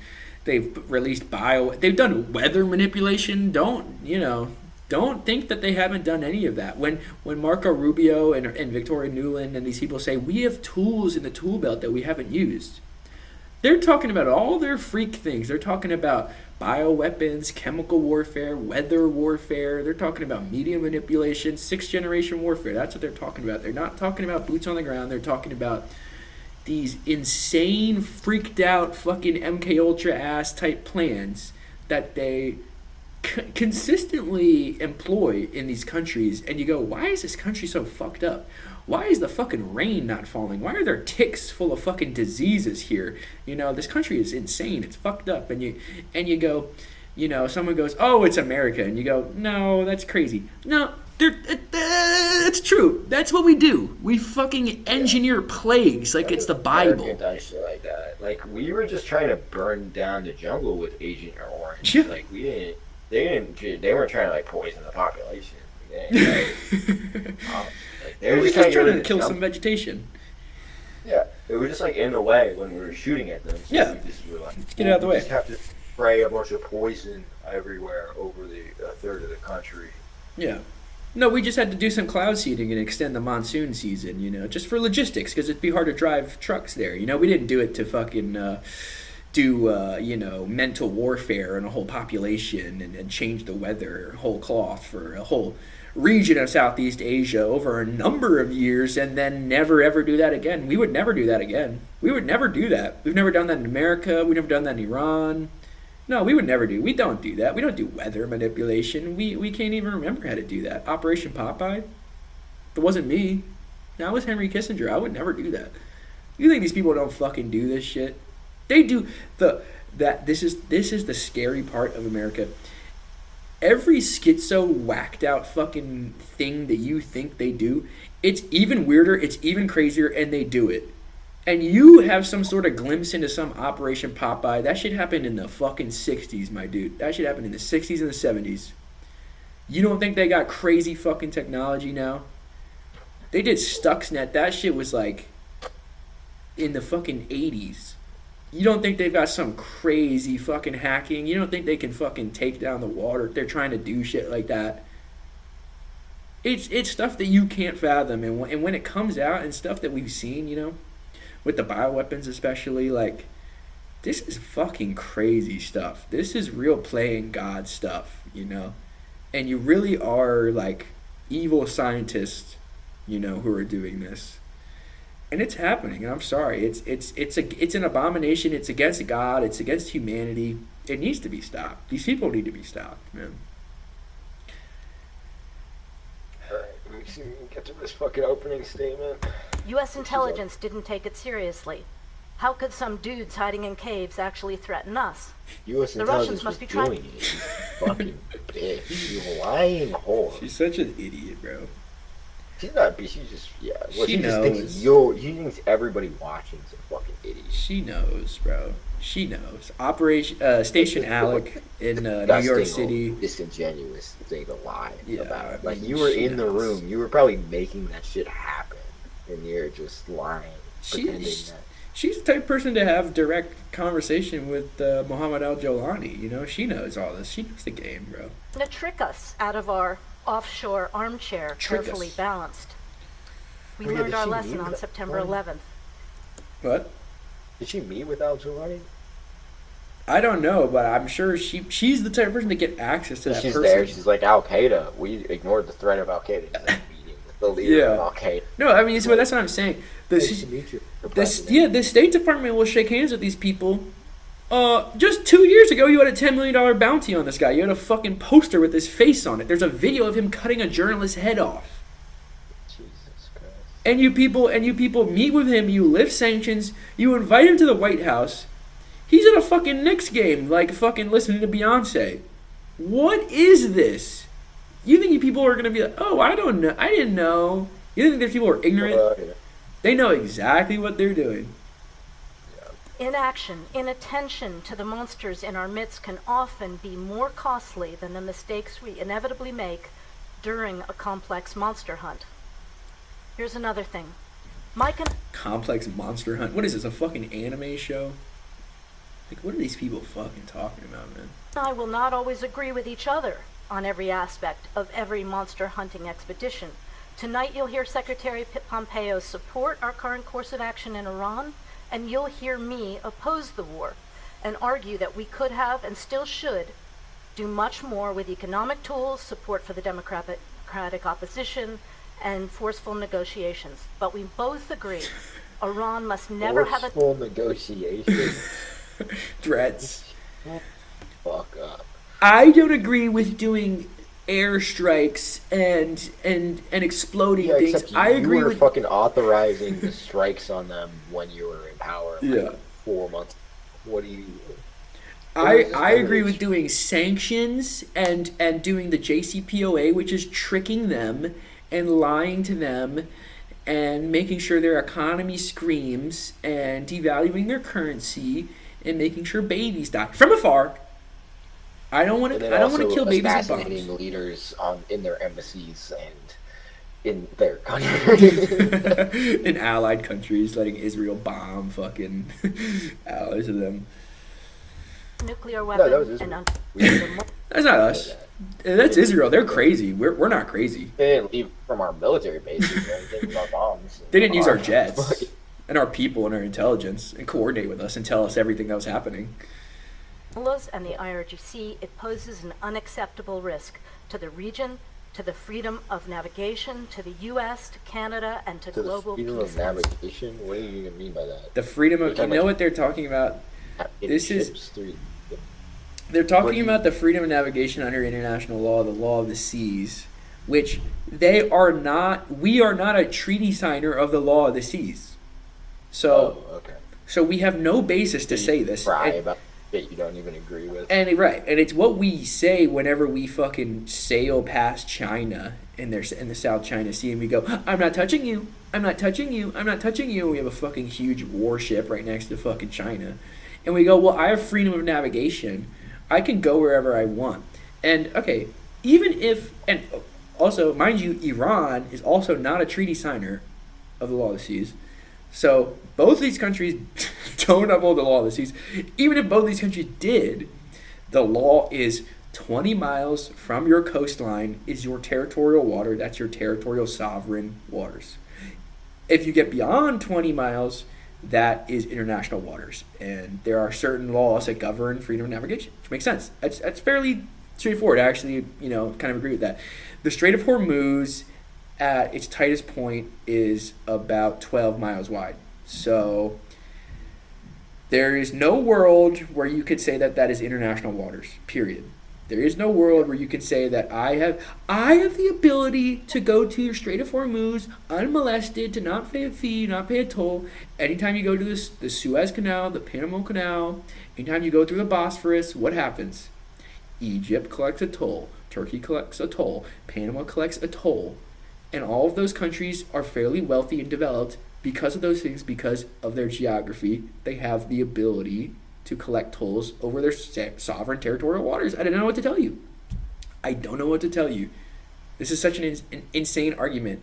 I should be able to go wherever I want and not have to fucking pay anyone or do anything or not be able to be under threat. I should be able to go to all these countries that are my vassals and extract resources from them and have all their money go to me for free. But what about the poor oil companies? The poor oil companies and their billions of dollars of profit. It'll be maybe 1 billion less if they have to pay a toll. Let's just think that's like 40 Porsches less. Maybe more. Maybe hundreds. Maybe 100. Maybe 1,000 Porsches. Yeah, 1,000 Porsches that dentists could have. Could all belong to one man. If we take those tolls out. Yeah, I didn't think of that. Think of the women in Afghanistan too. Did you think of that? Yeah, they're suffering. They can't go to school unless we own the oil there. Did you think of that? Yeah. Checkmate. They're monsters. Security. We have to pressure this regime until it stops its monstrous behavior or it falls. We're going to talk about all these things tonight, but here's the bottom line. We enjoy the peace and prosperity and security we have today as democracies because we hunt the monsters before they... The peace, prosperity, and security. I don't know about me, Conrad, but do you feel a lot of peace, prosperity, and security right now? Yeah, I feel very prosperous. I'm like super happy I live in a prosperous nation that like allows me to go to the doctor and takes care of me when I get injured or sick, and doesn't charge me a bunch of money to take everything I have because I like don't want to be chronically injured. And I also love how everything is so expensive, even just to survive. So basically, you never can save any money. You just basically like have to live a subsistence living. It feels very prosperous. Yeah. Like I feel like I'm prospering. Yeah, I love the safety too, where there's just these military psychological operations that go on every other day or so, or they just make some dudes schizo crazy and make them shoot a bunch of people, and there's homeless people everywhere stabbing everyone and shitting on the streets. And the fact that I just can't even have anything out in a city ever. I had a bike that I took from Philly back to Baltimore and it got stolen, and I bought another bike and that one immediately got stolen. And like, I was working at Blue Water, Baltimore, and they had a skid steer, a $70,000 skid steer, a nice one. They stole the skid steer, bro. How do you even pull off a caper like that? That's some Chicago level shit, where you come out and they're like, they stole the front porch. Like how the fuck, you can't have shit in America, bro. It's like fucking Mad Max out here. This security, serenity, prosperity, get the fuck out of here, man. They take over. I can't speak for Mearsheimer and Walt, but Secretary Pompeo and I don't want to live in their monster world. Oh, and my nor God. should you. Shut Thank up. you. Their monster world. Now you're just being petty. Now you're just you're just in a Pixar movie. You're in the fucking Monsters Incorporated or some shit. You are. Right? You Monsters Inc. in this bitch. Yeah. I'm totally drained. She's totally drained my whole life force just listening to her for 5 minutes. I wasn't just... no wonder, bro. No wonder she made it to... It's just like the soul just gets removed from your fucking... from your body when you just listen to her. She's a succubus. Oh my God, I hate you. Like, it's just like everything Jesus says not to do, she just brings it just right out. Just everything evil inside you, just like... It's totally evil. It's like the devil's little fucking errand boy. These people have totally sold their soul. They're totally demonic, and I'm not religious, and I'm not religious, but I mean demonic in the literal sense that they are demons. That's how deep it is. They literally sacrifice people, they corrupt them, and they loot and rape them. If they aren't demons, like who needs demons? Like they're outdoing the demons by like a pretty wide margin. Yeah. Like the demons need to get to work if they're not demons. Like the demons are slacking. These people, 28 million people through sanctions. Like, gee, damn, you do a pretty good job, bro. Holy shit, the demons are fucking. The demons need to fucking kick it into gear if they're not the demons. Yeah, the numbers in hell are like they're not approaching 28 million in like a 70-year period. How many people you have to kill a day for that? Like hell is like fucking crank it out, come on. They're like not keeping up. Dude, it's like hell like outsourced the fucking devil work to the United States. We're like the India for hell. We're just Nuland's just taking calls from the devil. She's like, okay, yes, do it. You know how much a demon costs down here? You give people like some paper, and they're fucking good. You don't even pay. You give them a paper piece of degree from Harvard, and they fucking do the work for you. Yeah. No, they got fucking demon call centers in America. They got demon NAFTA, before GTA 6. They're just like, we will have post-evil hell, and we'll export the evil to the United States of America, and they'll do the evil for us, and we'll just take the souls of the damned and just enjoy that coming in while we do no work. It makes it makes me wonder, because like if they're all up here, like hell must be pretty nice. Like maybe we should move down to hell. Maybe it froze over like they say, and they just all came up here. And now we're just fighting. This is why everyone's a religious, eschatological, schizophrenic freak now. Because there are real demons and shit. And everyone's like, I gotta fight the real demons and shit, It's just come to earth now, Yeah, it's Victoria Nuland. Yeah, it's these two. It's these two fucks. see if we can get a shot of them looking disgusting. Let's thank these I debaters wonder Iran's got a lot of for fantastic opening. What? I like the Holy War Iran propaganda. They're just like singing Yeah. the Holy War song. We're doing what Muhammad did by killing the infidels. You're like, that's It's so base. so fucking awesome. Like we need to declare a fatwa on these people, you know, like a holy war, a jihad. I'm declaring jihad on Victoria Nuland and Mike Pompeo right now. My God, look at them, bro. Oh my God. It looks like they're gonna eat your flesh. John Mearsheimer is the only normal looking person. Yeah, John Mearsheimer looks like he's actually wise, you know. Like Steven Walt, what the? I mean, like, I'm not gonna lie. I mean, he's not Victoria Nuland, but that fucking opening was gay as shit. Like, that was a pretty lame. We believe in containment. Yeah, fuck you. It was like, what? I don't even remember. It was so long ago. It took us 3 hours to get through like two 5-minute statements because they're just so insane and so riddled with just lies and misinformation and rejection of reality at the end of the day, you know. I hate those people. I honestly, Yeah. just. But maybe maybe that's the solution is you just listen to them and they just get you so tired you don't even have that energy to hate them anymore. That did take a lot out of me right there. I guess in an extent, like, I do feel like having a State Department job would probably be pretty hard because you just have to like listen to other people like that all fucking day. Oh my God, I couldn't. I Just all day. Like, that was 5 minutes, and you'd have to listen to that for your whole fucking 10 hours. I would blow my brains out. Calls after work, just some dude just saying the same. America's so good, and you're so bad. We gotta worry about Ukraine policy, but then they just doing the most evil shit, but also being boring as fuck at the same time you're doing it. No, it's that Nazi shit where you just have some fucking...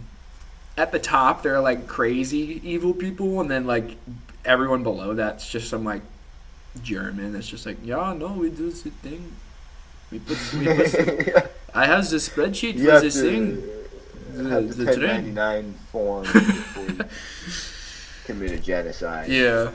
Well, it was on the form, so they had the right documentation to send him to the camps. So who am I to say? You know, you're gonna need a 46-B to stop that train. Oh, we'll get. Yeah. So. Paperwork. Oh my God. Yeah, I feel like a little bit of her infested me right there, and I need to like exorcise that demon out of me, you know. Holy shit. It's just, I don't understand how there's not somebody just like ready to pop out of the crowd, ready to just like shoot this person in the head. Yeah, that's what I don't get either. Is like, I thought Luigi was gonna start this slow like building of like, yeah, vigilante violence. I mean, there's some of it happening shit, but like, yeah, I mean, Peter Thiel did just flee to like, I don't know, where was it, Argentina or Chile or whatever and stuff, and I think it's sort of coming, but I just don't understand how these people fucking walk down the street. You know, I don't understand how. Well, they're not walking down the street. Yeah, I guess that's true. They got like a security detail. Yeah. I mean, they're walking down the street in like the Bahamas. I don't understand how they're not like in a bunker though. You know, like I don't understand how like just like some waiter doesn't like come and just like. There's a story about the first. Yeah. No, literally, there's a story about the fucking. I think in the 80s, 87, when Israel fucking invaded Lebanon, like southern Beirut, and they occupied it for like 6 days, and like they were like these Israeli officers just like in a fucking restaurant, and they were just being Israeli, you know, so everyone hated them, and they were like, oh, we have to pay in shekel, you don't take shekel? Oh, you stupid little Lebanese, you don't take shekel? And they were just like being a piece of shit and like saying like you have to pay in shekels and take shekels, and like there was just this guy there, and he was just so fucking viscerally pissed off at them that he grabbed their gun and shot 2 of them to death. And that's literally what started, like, the resistance movement, because everyone was like, you know what? Yeah, fuck these people. Like, and they just started killing them and pushing them back. So all I want to say for the people at home is that all it takes is one beautiful, glorious, violent action for everyone else to start doing violence. It could be you. It could be you.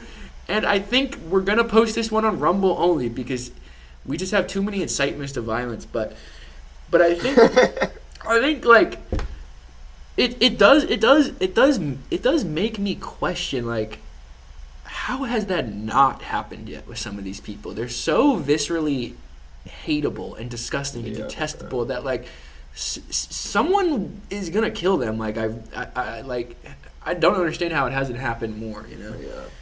It's like that comedian I think he's just like, we cannot kill the president. This motherfucker's like Bugs Bunny. That one little mini joke to Israel where he's like, yeah, I went to see the baseball game. It was an Israeli team. They kept stealing home. That one fucking got me so much for some reason. They just like slipped it in there. And the lady being like, I don't accept that. I don't accept that. Which is such an asinine thing to say at a joke. I don't accept that. Yeah, that means you're in denial. That's what that means. That means you don't accept reality. Free Palestine protest, and that dude was like, you got any facts to back that up? I was like, it doesn't even make any sense relative to what we're carrying. Like, we're not, it's not even, it's like an opinion though. It doesn't need facts. Like, yeah. What are the facts there? What are the facts and logic for that one? Like, what do you want me to say to you, bro? You want me to give you a history lesson in a fucking 2-hour lecture right now? Yeah, just like, I don't know. I don't even think we engaged with him because it didn't make any sense. We were just like, fuck you. Fuck you. And then it was just like that dude that just called everyone the N-word. Yeah. Just asked people all the time. That was so funny that it was him.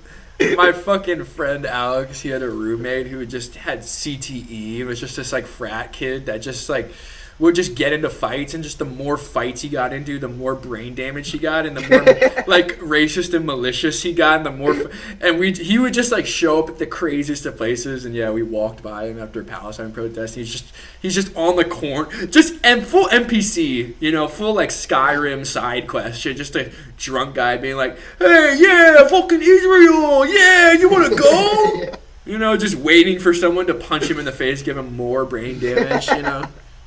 It's like, God, bro, like, you people just need to die. Like, dude, I love people getting into fights that just don't know how to fight. It's so fucking funny.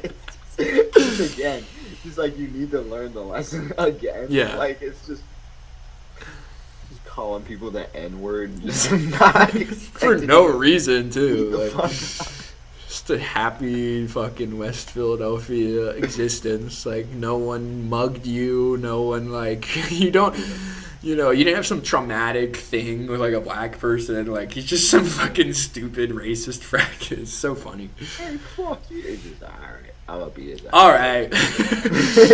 Alright, it's time. And he's done. You know? Oh.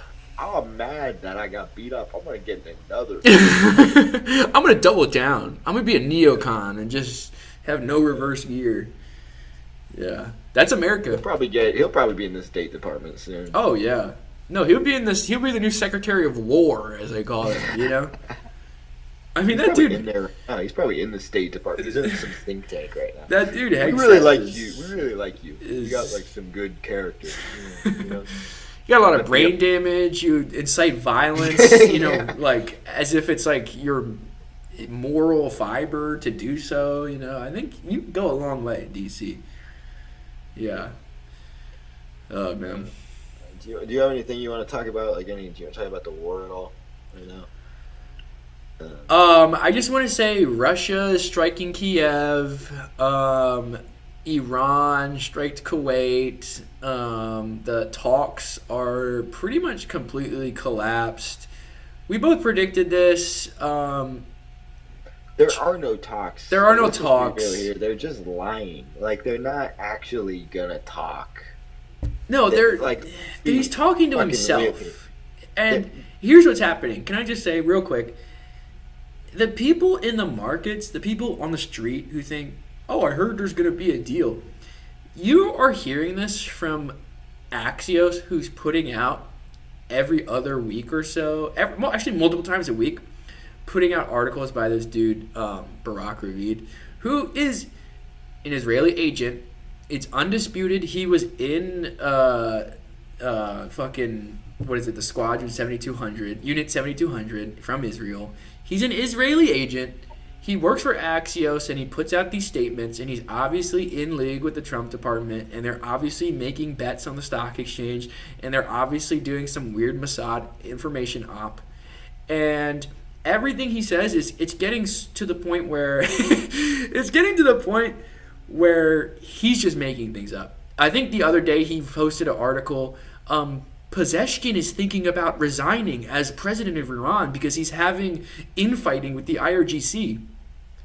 No, he's not. There's no evidence of that. There's no public evidence whatsoever that he was literally, was in the army, I believe. All these people in the head of the politics are very in line with the IRGC. They have a mandate. Everything's working out perfectly for them. He's making things up, and every other day or so he says, Trump, he's going to sign a deal. It's on his desk. Iran is making good motions towards a deal. And it's fake. It's all fake, and don't listen to it because it's noise. It's just noise. So yeah. I mean, okay, let's also I just want to be clear about this too. It's that every day the U.S. and Israel are building up their forces in the region. Like, does that sound like they're negotiating and they're looking for a peace deal? Would you be moving more and more troops and bombs and missiles into a region that you're trying to de-escalate in? No, they're just lying. They've done this. They do this all the time. All they do is they don't. I mean, we just watched two diplomats, and they basically said that they don't do diplomacy. They just threaten and lie.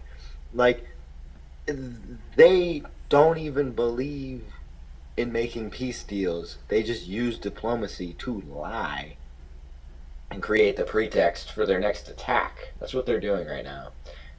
This war is going to go on for a long time, and it's not super hot right now. You know, it's never been a super full scale hot war. It's been like missile skirmishing, which is just long range artillery. But like, it will escalate. At some point, the U.S. is going to invade and launch a ground assault, and when they do that, they're going to use that as a justification to expand the ground war. They're gonna they'll take some little tiny island or something, and they'll declare victory, and then they're gonna say, "Whoa, see, look at our success." The Iranians will let them take it. They're gonna cede ground to them, let the Americans come in, and then they're gonna turn that place into a hellscape where they lay siege to that island, and then they kill tons and tons of U.S. soldiers. I mean, we won't report on it. We'll be like, oh, well, only 15 people died during the war or whatever. You know, it's going to be like just this drawn out thing. But anyways, the neocons are going to just try to expand it. They don't ever back down. Yeah. No, So, it's inevitable that it's going to restart. It already has restarted. They tried to do something around Keshem Island, and the Iranians responded in force. They haven't restarted every day and doing constant strikes, but America, what's more likely, Conrad, that America's going to go 180 and say, oh, we were wrong, we were defeated, do a diplomatic solution, exit from the region in good faith, give them their sanctions back, try and let oil flows happen, let them rule their region as they wish, and start to rebuild diplomatic ties in a rational way, which they've never done. Or the thing that they've done every single time before this, which is regroup, start to get more planners from the Pentagon to think, how can we fucking do some sort of weird biblical attack against them, some ground invasion, some fucking EMPs, some fucking freak weather mod, some fucking release of disease or some shit. How can we keep destroying them? Or how can we freeze this conflict while letting Israel slowly slide towards Beirut and letting them take that and going, oh, I keep telling Netanyahu he's a bad dude and he's a really bad guy and he's fucking crazy. He's so crazy. And I can't get him to stop, even though you control all the money that funds his military, and you get him to stop at any time. And this is just WWE. It's WWE right now. And mark my words, if and when that next real escalation comes to Iran, and we think it's bad now in the economy, this next round is really where it's going to start to fucking hurt. And especially hurt America, because they're going to respond not symmetrically, they're going to respond 5x, 10x, So don't think that they're not going to do some probing and do a couple missile strikes on the UAE oil refinery, and do a couple of things that'll shut them down or get rid of their capacity to export oil for 20%, or maybe in the next 2 or 3 years, and they'll rebuild. No, they're not going to do that. They're going to flatten northern settlements in Israel. They're going to destroy UAE, Kuwait, Bahrain. Their oil production capacity will be fully depleted almost. And they'll be selling oil to China and friendly countries, Pakistan, Uzbekistan, Japan will go there and get some deal written out. Same with Thailand and whatnot. And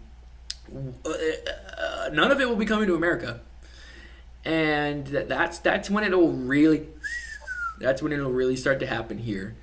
And I think we are on the knife's edge right now. We are on the knife's edge. And if we could only at least do what we did in Yemen and just declare victory somehow and leave, we could maybe sort of do what happened in Ukraine, which is have this huge spike in oil prices and slowly freeze, kind of, draw the conflict out, freeze it out, and kind of slowly go back to normal, find other sources of oil, repair our allyship. But I just don't think that's going to happen. I don't think that's going to happen because there really is no way for these people, like you said, to backtrack. There's no way for them to admit defeat. And there's no way that they're going to rein in Netanyahu. So negotiations have stalled. We all know that if Israel marches on Beirut, which they're doing airstrikes in already, Iran is going to retaliate against Israel.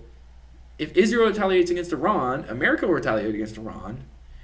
And then Iran retaliates against the whole region and sends our economy into chaos and doom and despair. And I think it's tough to admit that, but I do think that is in some sense inevitable. I am hopeful for that. I am accelerationist for the destruction of this country, But I think I'm just looking at it from an analysis point of view. I just can't see the people running it right now doing anything else. And that's unfortunate, but I think we're going to have to live with that reality. And I think we have already pulled so many rabbits out of hats to have what's happening now be people are already kind of forgetting about the Iran war a little bit in the public consciousness, We have pulled so many rabbits out of the hat to have the markets not collapse already, to have people, to have non-farm payroll just crater, and I just think that we can't. We're running up again. We're running out of runway for that, right? And that's scary, but I just think that's the truth. I really do. And as more and more of these fake people go, but there's a deal, and as week on week and day after day and maybe month after month, those things keep getting rebutted by Iran. They say, no, you keep doing crazy shit. You attacked oil tankers. We're gonna respond. Sometime soon it's gonna be the True Promise 5 is gonna happen, and that will destroy us. So. Yeah, and it won't even. I also think that it won't even really take that. It's just going to maintain the Strait being closed for much longer is going to be what really causes serious problems. Because the reason oil prices have gone up a little bit at this point. Here it's like $6.50 or something. It was like. It means gas is pretty expensive here. So it was like $5 before the war, and now it's $6.50. So it's gone up $1.50. Pretty much in Washington State, it's like, or I don't know, it's probably around like $6. But let's just remember that there's a lot of manipulation going on, and one of the main reasons that oil prices are not skyrocketing right now, like if you think they're expensive now, they're going to go a lot higher, is my prediction. And we were kind of wrong about the timeline for that. We thought it was going to be a little bit quicker. And the economy was going to be less resilient. The stock market, at least, was going to be less resilient. The economy is not doing very well. But is the Strategic Petroleum Reserve, which the government established in like the 80s. It is being deployed right now in a very short-sighted way where they're just selling all of it, just keeping the price of oil down. They're also, it appears that they're manipulating the futures prices. Yeah, definitely. The futures market, which will also come back in a problematic way. It should be a lot higher right now, realistically. Once the strategic reserve is depleted, which could be, realistically, it could be in 3 or 4 weeks is when it's depleted. By that time, it's going to be much more dramatic than if they had just let oil prices rise to meet the decreased supply. Now they're basically just making it since the oil prices haven't risen that much, demand is still high. Right. So demand is just suddenly going to cascade into this lower supply that's at a low price, and it is going to create shortages now. Like I said in the beginning when we started doing these podcasts, that I don't think there are going to be oil shortages in America. I think there are now at this point, because there hasn't been any sort of willingness to compensate for the shortage. There hasn't even been an acknowledgement of the shortage. It's just the gas is higher. But everybody's still doing the same things. We're still burning gas at the same rate. But there's 1/5 less gas. And we do import a lot of gas, oil and gas. I mean, we do, the government pretends that we're this massive exporter of oil and producer of oil, but realistically we do import a ton of oil. Well, it's my understanding we don't refine a lot of our oil that we pump out of the ground here, and so what we do is we export our raw oil, and then we import refined oil.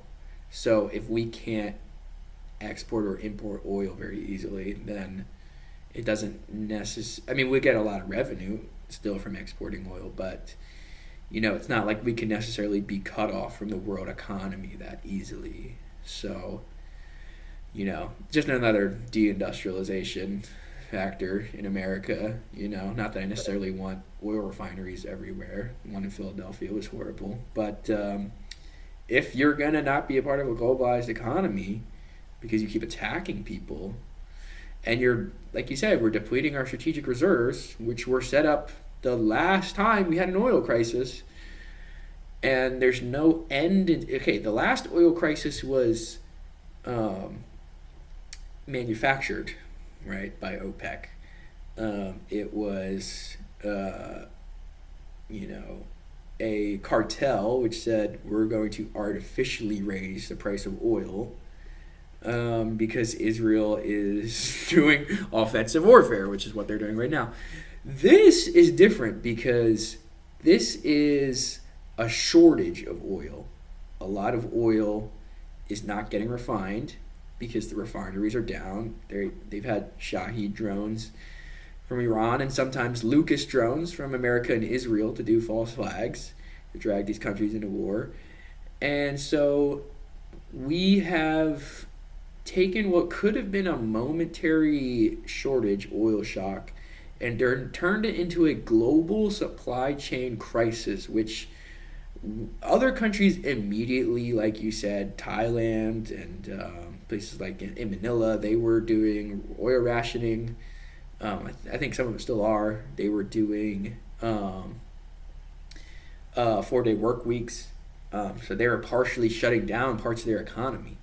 The only reason that has subsided in the East is because China has so much green infrastructure that they're selling the oil reserves that they have, and they're still getting some from Russia. So they're subsidizing the Eastern market. And then we in Europe and the West are depleting our own strategic reserves, but we don't have a fast way to replete them. And if we do, we're going to pay hundreds of millions of billions of dollars. And in order to sell them on the market, the price is going to be so inflated that no one will be able to afford it, even if there is any. And like you said, no one is acknowledging that this is happening. They're just saying, "Oh man, gas went up $1.50." It's such a Trump move to just be so short-sighted with absolutely no with no thought about like the consequences for the future. But it's just, like if they even try to replenish the oil reserve, like that just creates more demand and will make the shortage worse, right? So once that reserve is gone, it's gone. Yeah. It's not coming back, and there's no way to keep oil at whatever it is now, $4.50 or something in the United States. It's going to go a lot higher. Yeah, I know. It may double. I mean, Iran always threatens $200 a barrel crude oil. I mean, realistically, though, Brent, what will probably happen before it even gets to that point is there'll just be times when you pull up to the gas pump and there just won't be any oil. Yeah, they'll just be out. Yeah. It's like it's not necessarily even an issue of the price. It's just it might be difficult to even fill up your gas tank. Yeah, and when you get it, it'll be $8, $9, $10 a gallon. And I don't know what that means. I don't know what that means. I don't know what that means in an extended period of time here because we're so dependent on oil.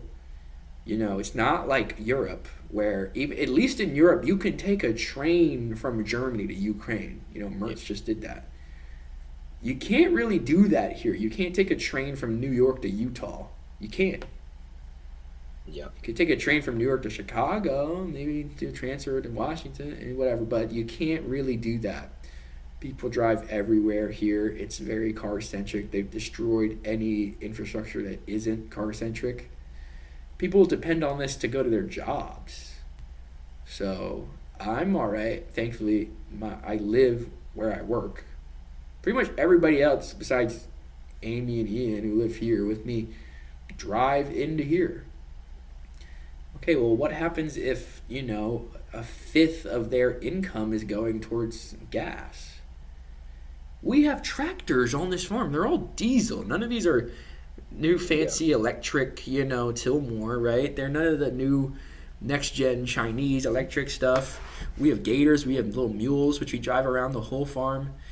And every day, it crosses my mind when I have to go back to the shop and put a little tank of oil and gas in there and diesel and some of these things that this is not guaranteed for us. This is not necessarily guaranteed for us. And if one day we wake up and it's not that we can't afford it because we have a billionaire funding this farm foundation, it's not that we can afford it.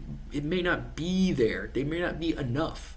And then what happens? How do people grow food if we don't have diesel for tractors? If we can't have diesel to transport the grain?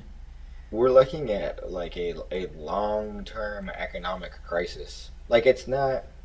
I mean, I think we particularly are focusing a little bit on the immediate side of things, and a lot of people are focused on the immediate side of things, but like the long-term to mid-term consequences of this are dramatic. You know, it could be 5-10 years before we really recover from something like this. Yeah. Maybe 20. You know, the Great Depression. Well, if ever.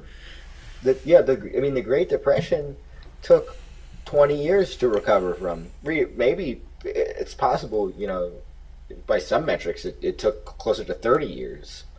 And you know, we could be looking at a crisis that is at that magnitude, because it's not necessarily just the Iran war that is the issue in America. There's so many other crises this is just going to kind of lay bare and cascade, and they'll just build on each other.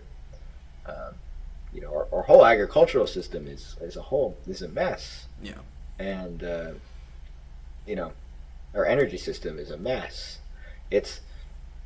Our electrical system is a mess. Like it just goes on and on. Where even basic infrastructure has just been so neglected that even a little thing like this, where we should be able to kind of withstand something like this. But it could kind of set off the chain of dominoes, which collapses the financial system and creates a long-term depression in America. No, it's going to be a negative feedback loop, and I see it on this farm. I'm not saying that that's guaranteed to happen. Yeah, like we could, because I don't know the future, but this is like a possibility that I think everybody should be aware of as reality. I mean, I get so concerned. I think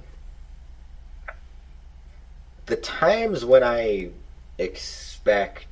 When you should expect like an economic crash are when people start saying shit around you that are like, who don't even necessarily talk about stocks or things like that. Like, it's never gonna fucking go down. Which I'm starting to hear that shit now, and it's just like, I just think, you know, what had happened before the 1929 stock market crash, like it just hit all-time highs, you know? It's not like it just went like, oh, it just got steadily worse. It was like it still went down. It went down for like a month and then it collapsed. Yeah. Like right now, I think there's a very high possibility that this is a chronic.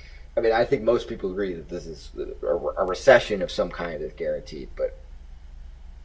You know, we don't know. We're just looking at really how long it's going to last and how deep it's going to be. And it's possible this one is something that this is a different kind of beast we're facing. Yeah.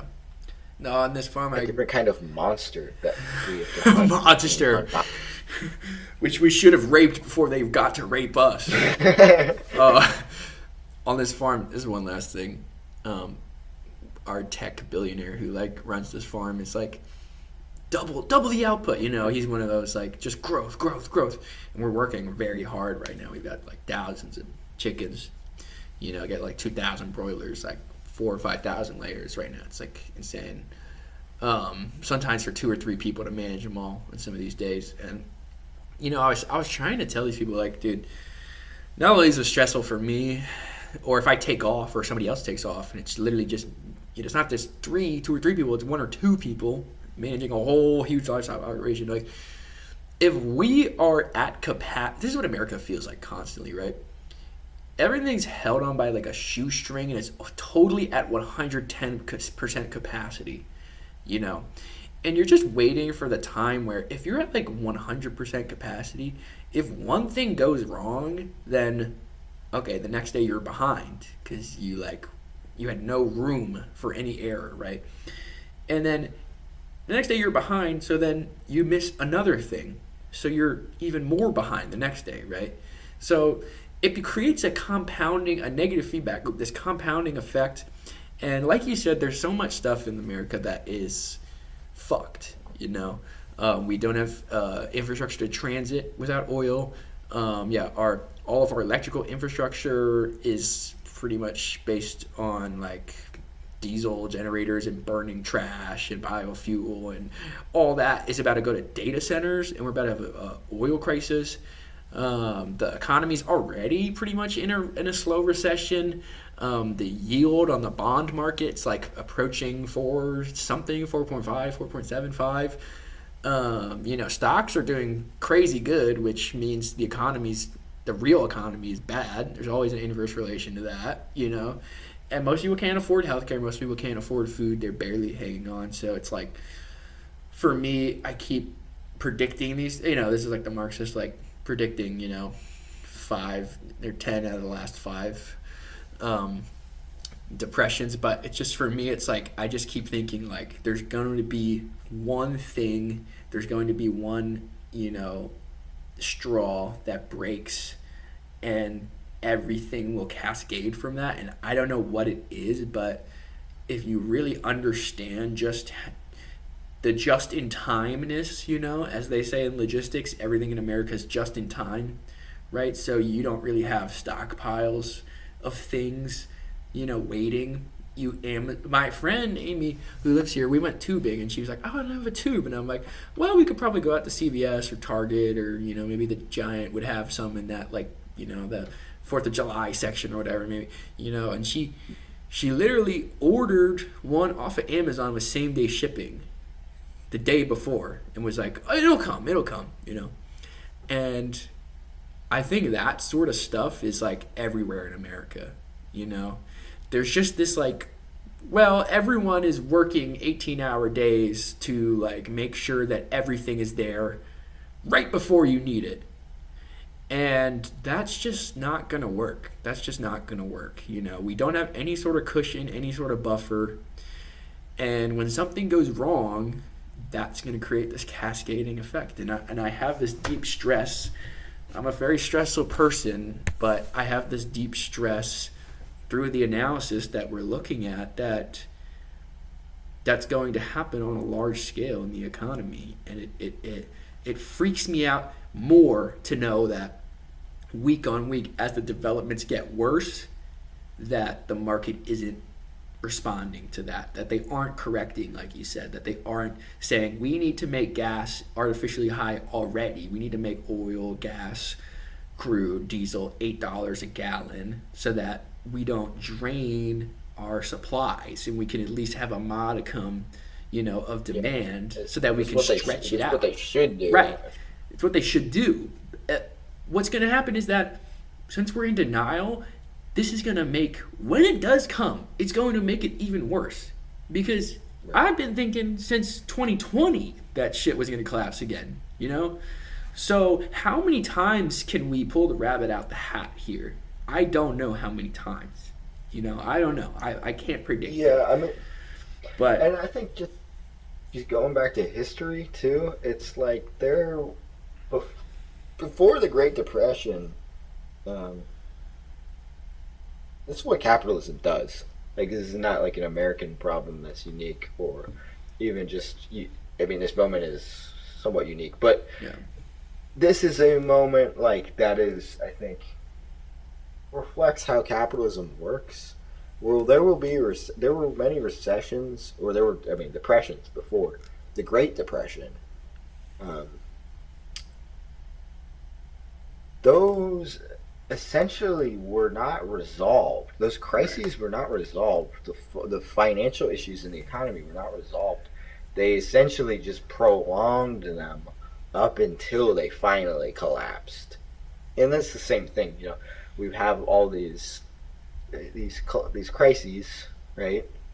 And the periods between them have been extremely long. Like, we had 2008, and then the next one wasn't until 2000 and what was it? Well, 2012 there was a thing, but it was small, and then you had, I guess, till 2020, right?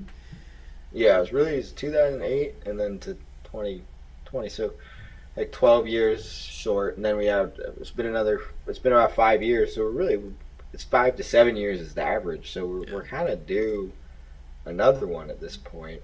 But what people don't really realize is it's not like it's a new crisis that happens when these things happen. It's really just the same crisis reoccurring, and then some kind of attempt is made to stabilize it temporarily and prolong it. But like, there's been no solution to economic crises. Like, they are inevitable. They're fully inevitable. You know, like the investors will always, people who are like investors will always disagree with you at this point, you know, because they weren't around during the 1929 crash and grew up then. Like the old school investors, like my grandfather will say, like, in any investment is a gamble, you know. But like the people who are around these days will tell you, like, oh no, you're just losing out if you don't invest in like the S&P, because it's always going to go up. And like, there may be a downturn, but it always goes up, because they're looking at like 100 years of data from like 1900 to now, and it's like, wow, look at the straight up line. But people just, I think, they have no bearing on history, where people think like 100 years is a long time, and 100 years is just so short in the span of even human history. Like, you know, human history is 10,000 years, but like more than that, you know, like even just on a planetary, like biological scale, like 100 years is absolutely nothing, and it's barely a data set to look at. And to sort of think that is never going to be reversed, it's like a degree of delusion that you read about in like history books. You know, people were saying the same shit before 1929, before the Great Depression. They were saying the same shit. Like, everybody, normal people, they're all investing. It's going to go on forever. Wow. Like, and this is something that took, with adjusted for inflation, it wasn't really until close to 1960 that the stock market went back up to started hitting new all-time highs again. So and what followed the Great Depression? A world war. Yeah, for sure. A new banking system, a new world. Okay, maybe we'll leave off with this. I can't remember if it was Xi visiting Putin in Moscow or Putin visiting Xi in Beijing, but there was one time that they visited recently, and the readout, according to one of their visits, I think it was Xi that mentioned to Putin, you know, we are seeing movements that we haven't seen for the last 100 years, and now it's our time, basically. And I think if we can leave with anything, especially after that freak show that we watched, which we only got through like a fifth of, it's that things are changing very, very rapidly, geopolitically, economically, in terms of war, allies, power blocks, economies, and please try and be prepared for the fact that the reality that we live in the West is a total delusion, and that we are going to start to live how a lot of other countries that we have raped and pillaged and started chaos in are living like. And it's going to come back to bite us. And we're going to need to reckon with that and understand how to get through that as a people. And I do think we will get through it. We're not England, thank fucking God. You know, there's China, Russia, India, Brazil, and there's America. So we have the resources to feed everyone and to power our country. We do. And I think we can do it. We have amazing people, even though a lot of us are fucking retarded and stupid and gay and dumb. But we do have a lot of amazing people. So we're just going to have to go through a lot of things. But don't think that this is going to last forever. just plan for that. Plan for that because we are in unprecedented times. They're changing extremely rapidly. So please, please be prepared for that. What do you? Do you think there's going to be a systemic famine in America that is prolonged? That's crazy, and I'm. It's hard for me to separate out my doomer emotional bias about this country spiritually, what it's done to me, and my hope to see it destroyed and have something like that happen, and my analysis. It's hard for me to separate out what is logical and what's emotional in that sense. But I think it has to be said that it is a very real possibility. I think it does have to be said. One thing that America does have going for it is that it's a large country with a lot of land mass, and I drove through it multiple times, and there's a large arable amount of land. The problem is that if we don't have the energy to farm that land, and if it's not profitable, and we don't have any sort of central planning in place like other countries do to subsidize or cooperatize farms or prop them up or make government farms, which a lot of places have, federalized farms, then I think in the short term,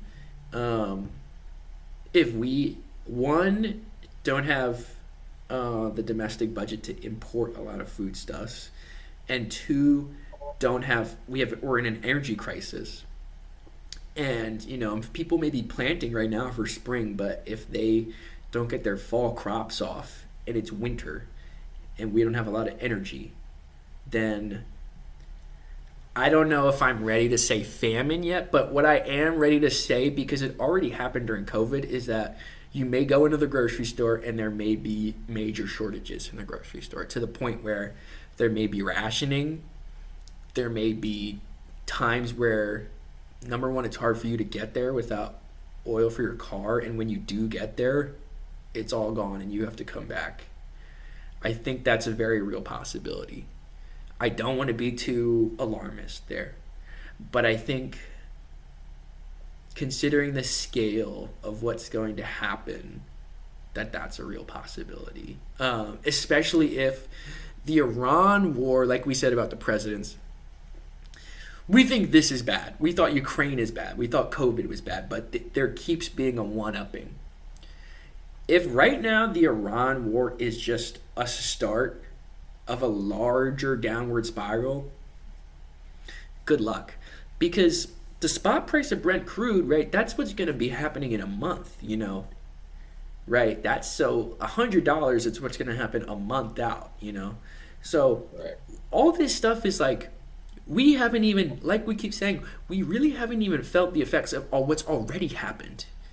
What's already happened if we pause everything right now. But if it keeps getting worse, and God forbid they attack Cuba and Russia sends some missiles and we have a new Cuban missile crisis, God forbid they attack Taiwan and we have a real all-out war with China and they stop sending us commodities, God forbid any of those things happen, our country is in real trouble because we don't make things. We don't make things. Even the raw materials, like I said, that we pump out of the ground, like raw crude oil, we can't refine them because we're deindustrialized. And if we can't put that on a truck and send it to Mexico or Canada to do that, then we're shit out of luck. And there's going to be a day where they can't pull rabbits out of a hat, and it's going to get worse and worse and worse and worse. I don't know if I'm ready to say famine yet, but I just think I think through the analysis, I haven't gotten here just because I'm like fried emotional schizo, like I got that way because I experienced these things firsthand already to a certain degree. I've experienced, and you have too, I've experienced the grocery stores closing down and rationing. I've experienced a partial closure of 50 to 60 to 70 to 80% of the economy. I've experienced guerrilla warfare in the streets. I've experienced all out like martial law at times. So I've experienced these things, and like you said, these are things that have not been resolved. And if they're not resolved, then when they do get to a point that the contradictions are falling apart and they need resolution, it's going to be worse. It's going to be worse. And I knew that since COVID happened, that we think this is bad, We're doing our cute little community gardening thing, We could still get fucking Grubhub delivered. That's not going to happen, bro. That's not going to happen the next time. People aren't ready for that. If you don't imagine live how rural... much DoorDash or whatever is going to cost if gas is like $8. I mean, yeah. A lot of people don't cook now. They have a stupid little faggy desk job and they DoorDash stuff. A lot of people don't go out and buy stuff. They, like Amy did, she just ordered some shit first, one-day shipping, that's like, is that going to be there?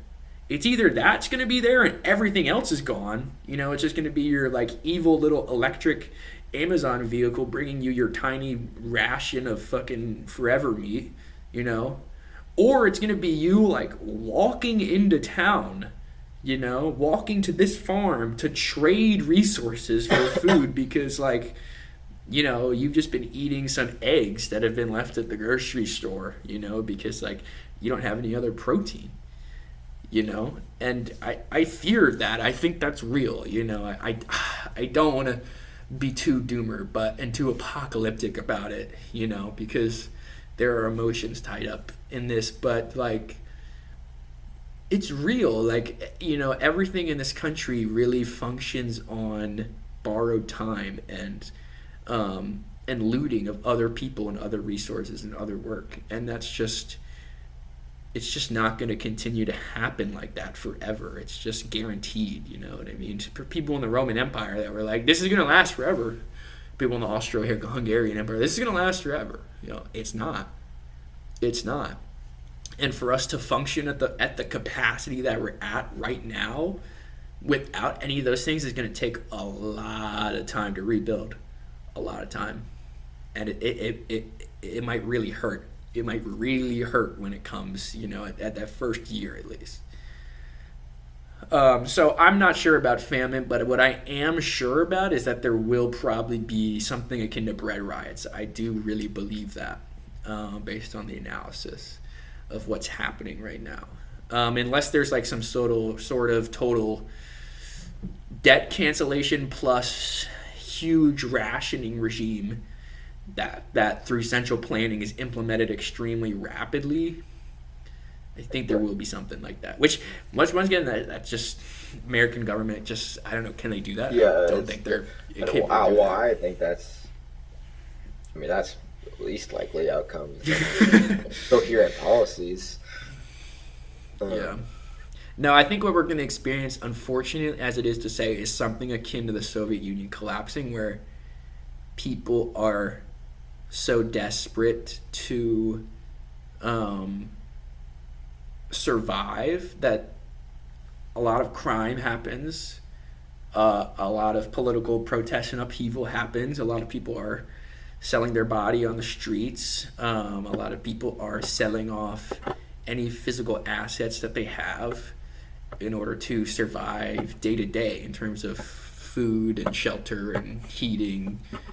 And I think certain something like that is going to happen. Yeah. Yeah, I think that makes a lot of sense. Yeah, I agree with that. Yeah, and then this is like not just an economic crisis. Maybe they're really linked together, but it is also, since it is a crisis of empire, there's really no end in sight to the amount of wars that are going to be provoked. We're on I don't know what this is, like number 3 in the last few years. Yeah. Like we starting with the Ukraine thing, then the Gaza thing, now we're onto this. Yeah. Yemen too. Was continuing the whole time, and Yemen. Many more. I mean, Venezuela. And the China thing is a given too at this point. I think it's like confrontation with China is their policy, their ultimate policy goal of like those people like Victoria Nuland, John, Mike Bolton or whatever the fuck that guy, like, you know, the Secretary of State and the Undersecretary of State from different parties are like both like, yeah, we should continue. We need to go to war with China. We need to launch some sort of, or whatever, equivalent to war with China. We need to go hunting. We're just going hunting. It's not violent. It's just hunting. Yeah. Bunch of fucking idiots. But that's that's everybody in the American government. They all hate China, and they all think they're like the number one threat to their profit lines. So, yeah. And how many things are made in China? Everything. You get a chance, we should just go. We need to go to war with these people. We should. I mean, I think that might be. I mean, it's also a LARP on my part, but that's sort of what I think needs to happen. Is that there needs to be a sort of guerrilla warfare against these people, this syndicate in the federalized local government and business and media conglomerate, pharmacological, military complex. These people we need to literally hunt them down, try them, execute them, because it's like they are literally pushing us to the brink of societal collapse, you know, to the point where we need, you know, a new form of government. We need, you know, during the Mouse Revolution, they had the Cultural Revolution. We need new culture. We need new systems. We need new governance. We need new infrastructure. It's so much new that we need, and it's if we don't do it, we can't build, you know, on that foundation. We need a new foundation, right, to build a new house. That it's like it's gonna take fully supplanting these people and this ideology, and that's gonna take a violent struggle, I think. Yeah, we need a revolution. I think we need it's probably not going to be a bloodless revolution too. Yeah. And you know, and the elites kind of know this, right? Like these data centers they're building. Like, one, it's to replace you as a worker. Yeah. Two, it's they're going to use it to control you. Yeah. As this mass of people, like they probably know that there's like famines. They're probably like engineering. I mean, I wouldn't be surprised if they're engineering famines to try and kill you. Like they unleashed a whole bioweapon on you. They want you to die. Yeah. Like they're afraid of you and kill you. No, yeah, I think, you know, we have. They can't use you. You know, yeah, they just want to kill you. They're just if you're feeders. What they'd like to do. Their ideal world is like people like Bill Gates or whatever is like. They've killed everybody but the ruling class people and just replaced you with robots that do what they say. Exactly. And if it takes, you know, think about this. If you can't get food or job or housing except through the military, which is like the last line of defense of the American government, and, you know, they're out fighting a war against Iran, what do you think a lot of people are going to do? They're going to join the military. Yeah.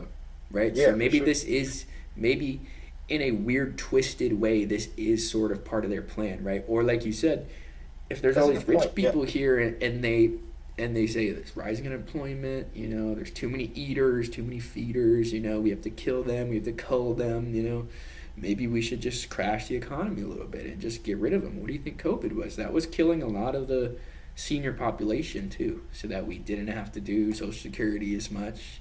We didn't have to take care of these people who are sick, people with comorbidities. Let's get rid of a few of them. Let's get rid of a bunch of them, actually, and we'll give a bunch of new people diseases that will suck money out of them until they're dead. You know, so this is how they think, and it doesn't necessarily matter even if our civilization in America, I shouldn't say civilization, it's not civilization, our society, our culture collapses, because people like Peter Thiel, they'll go to Argentina and make their Nazi commune in Patagonia somewhere, you know, with all the Zionists who flee.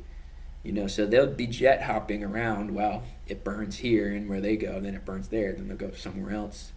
So they don't necessarily care. They'll squeeze out it, and this is what happens in the last days of empire. You loot everyone else, and then you start looting yourself, your own society. You start taking whatever you can and running away somewhere else. And that's what's happening right now.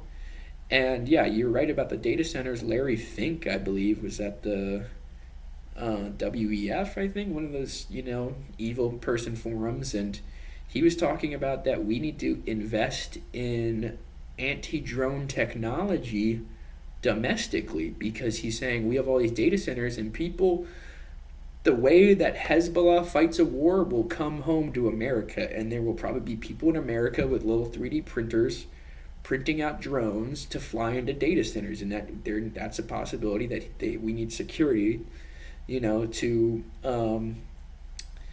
to rebuff that. And I think the people who are building all these cop cities, all these ICE prisons, I think they're already aware, like you said, that this is going to happen. And so they're sort of building the infrastructure in order to control us, cull us, and fight us off, in the case that it does happen. And I think our whole analysis here is to be like, don't be irrational or delusional to the fact that can't happen. It can, and it may, and it probably will happen. And when it does happen, understand who is the enemy. It's people like Victoria Nuland. It's not somebody down the street that, was like pro or anti-mask or whatever, even though that shit's stupid. But like it's somebody like Anthony Fauci, Victoria Nuland, the whole State Department, the whole CIA, the NI, like all of them. And they need to go. And those are the people who will be controlling the scarce resources. And what we'll need to do is collectively, as organized as we can, take control of those resources so that as soon as we can distribute them as effectively as possible. And if we don't take over those choke points, those ports, those factories, those large farms, if we don't take them over, then yeah, we do have a mass casualty event on our hands, because they will kill us, they'll fight us in the streets, they'll starve us out. It's just the reality, and we have to be prepared for that. And it's sad that it's gotten to this, because there are people like John Mearsheimer who are, somewhat smart and salient and can see, they still like contain China, but they can see how unhinged what's going on with Iran is right now. From a basic, idea of like self-preservation of your own economy, And these people who are Mike Pompeo, John Bolton, Victoria Nuland, and Antony Blinken, Jake Sullivan, they're so craven, and they're so used to sacrificing and destroying and genociding, and they're so used to playing the chaos card and dividing and conquering, that they no longer really know how to build anything at all. They no longer know how to buy time and backtrack and decoy and to do any of that. And so what's going to happen is that all the stuff that they're doing in Beirut's, I really do believe, Baltimore's going to look like Beirut. I mean, it already does to a fucking certain extent. Baltimore's going to look like Beirut. Philadelphia is going to look like Minab. It's going to happen, So I think we just need to be aware of that. We just need to be a little bit ready for that possibility at the very least. I'd rather, people who are like, it's so funny, people who were in 2012 who were like, we need to fucking, buy a bunch of seeds and fucking prepare for when the fucking martial law comes, because the, Hillary Clinton pedophiles are gonna, destroy this country, whatever. Like, people made fun of those people, and then we found out Jeffrey Epstein's real. We found out COVID was an engineered bioweapon, and they shut down the whole world doing that. We found out that a very few people with a lot of resources that they've hoarded through evil means can effectively destroy large parts of the living world.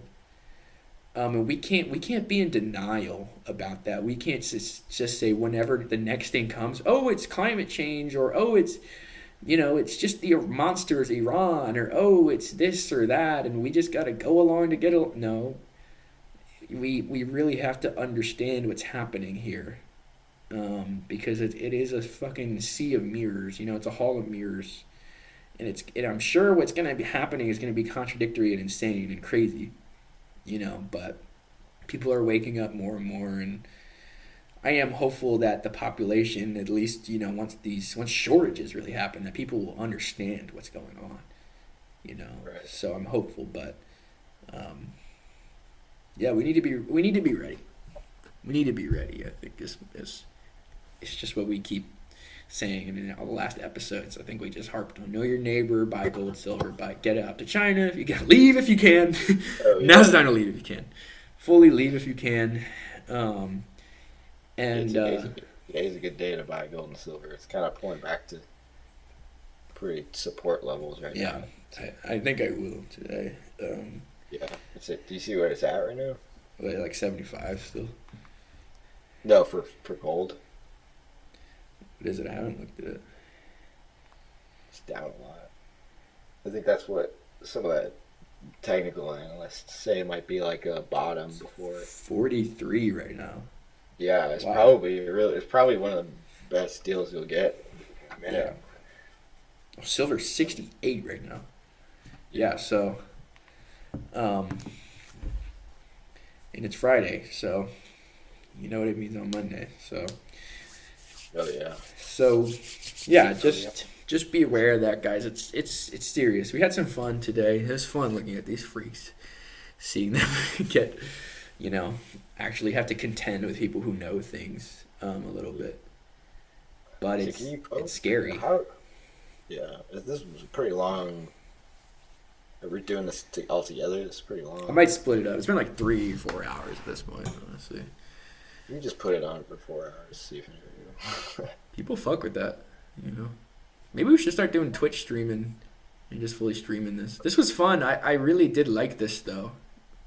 Yeah. I know you're not working now, so I'm fucking working, but yeah, we could fucking try and make it more consistent. I missed for like 2 weeks, so sorry to all the 4 viewers that we've got on Rumble and YouTube, but this is good, and it's good to get these things out because me personally, I did predict a lot of this, and it's happening. We both predicted the Strait of Hormuz would close when the Iran war started. That happened last year, and people were like, you're crazy, nothing's going to happen. And, we narrowly escaped what's happening now then. And people thought, oh, okay, they were going crazy.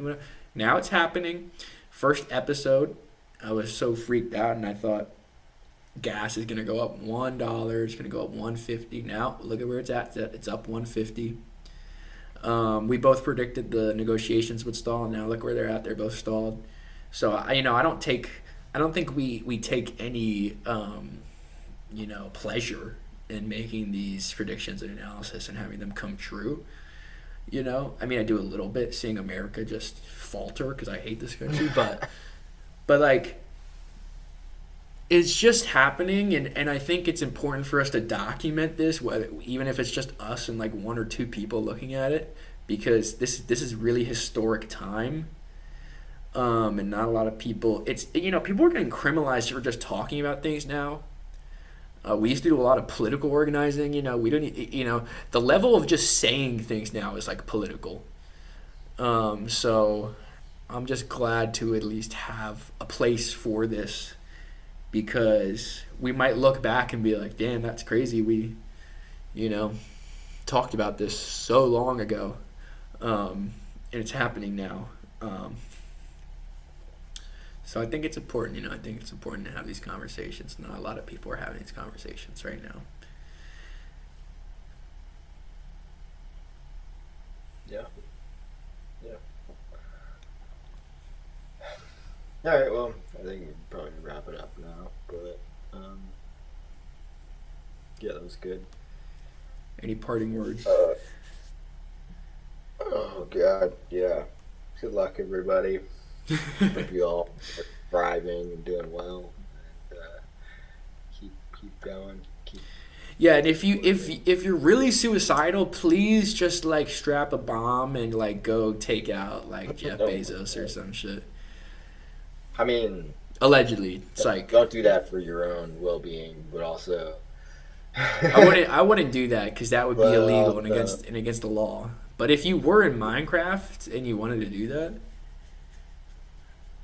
yeah, then that would be suicidal. Seek help. Organize with your neighbors. Yeah, no, don't be suicidal. And but if you're gonna do it anyway, psych. Mike Pompeo's out there. He's on the list. All right, guys, this was a great episode. Maybe we'll do more of this debate. Maybe not. I don't know. Finish watching Steve Pompeo. Yes, Steve Pompeo. Biden Pompeo. Just keep getting his name wrong. Mnuchin, Steve Mnuchin. It's kind of doing it. Towards the end, I was just doing it.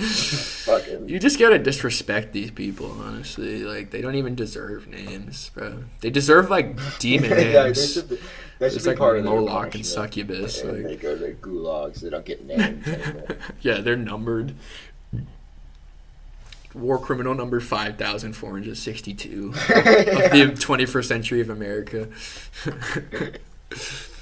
All right. Well, I'll talk to you later. Keep up the healing process, bro. Don't feel too down. I know how that shit feels. You know, you just got to keep staying occupied and fucking keep the diet right and shit. You'll be good in no time.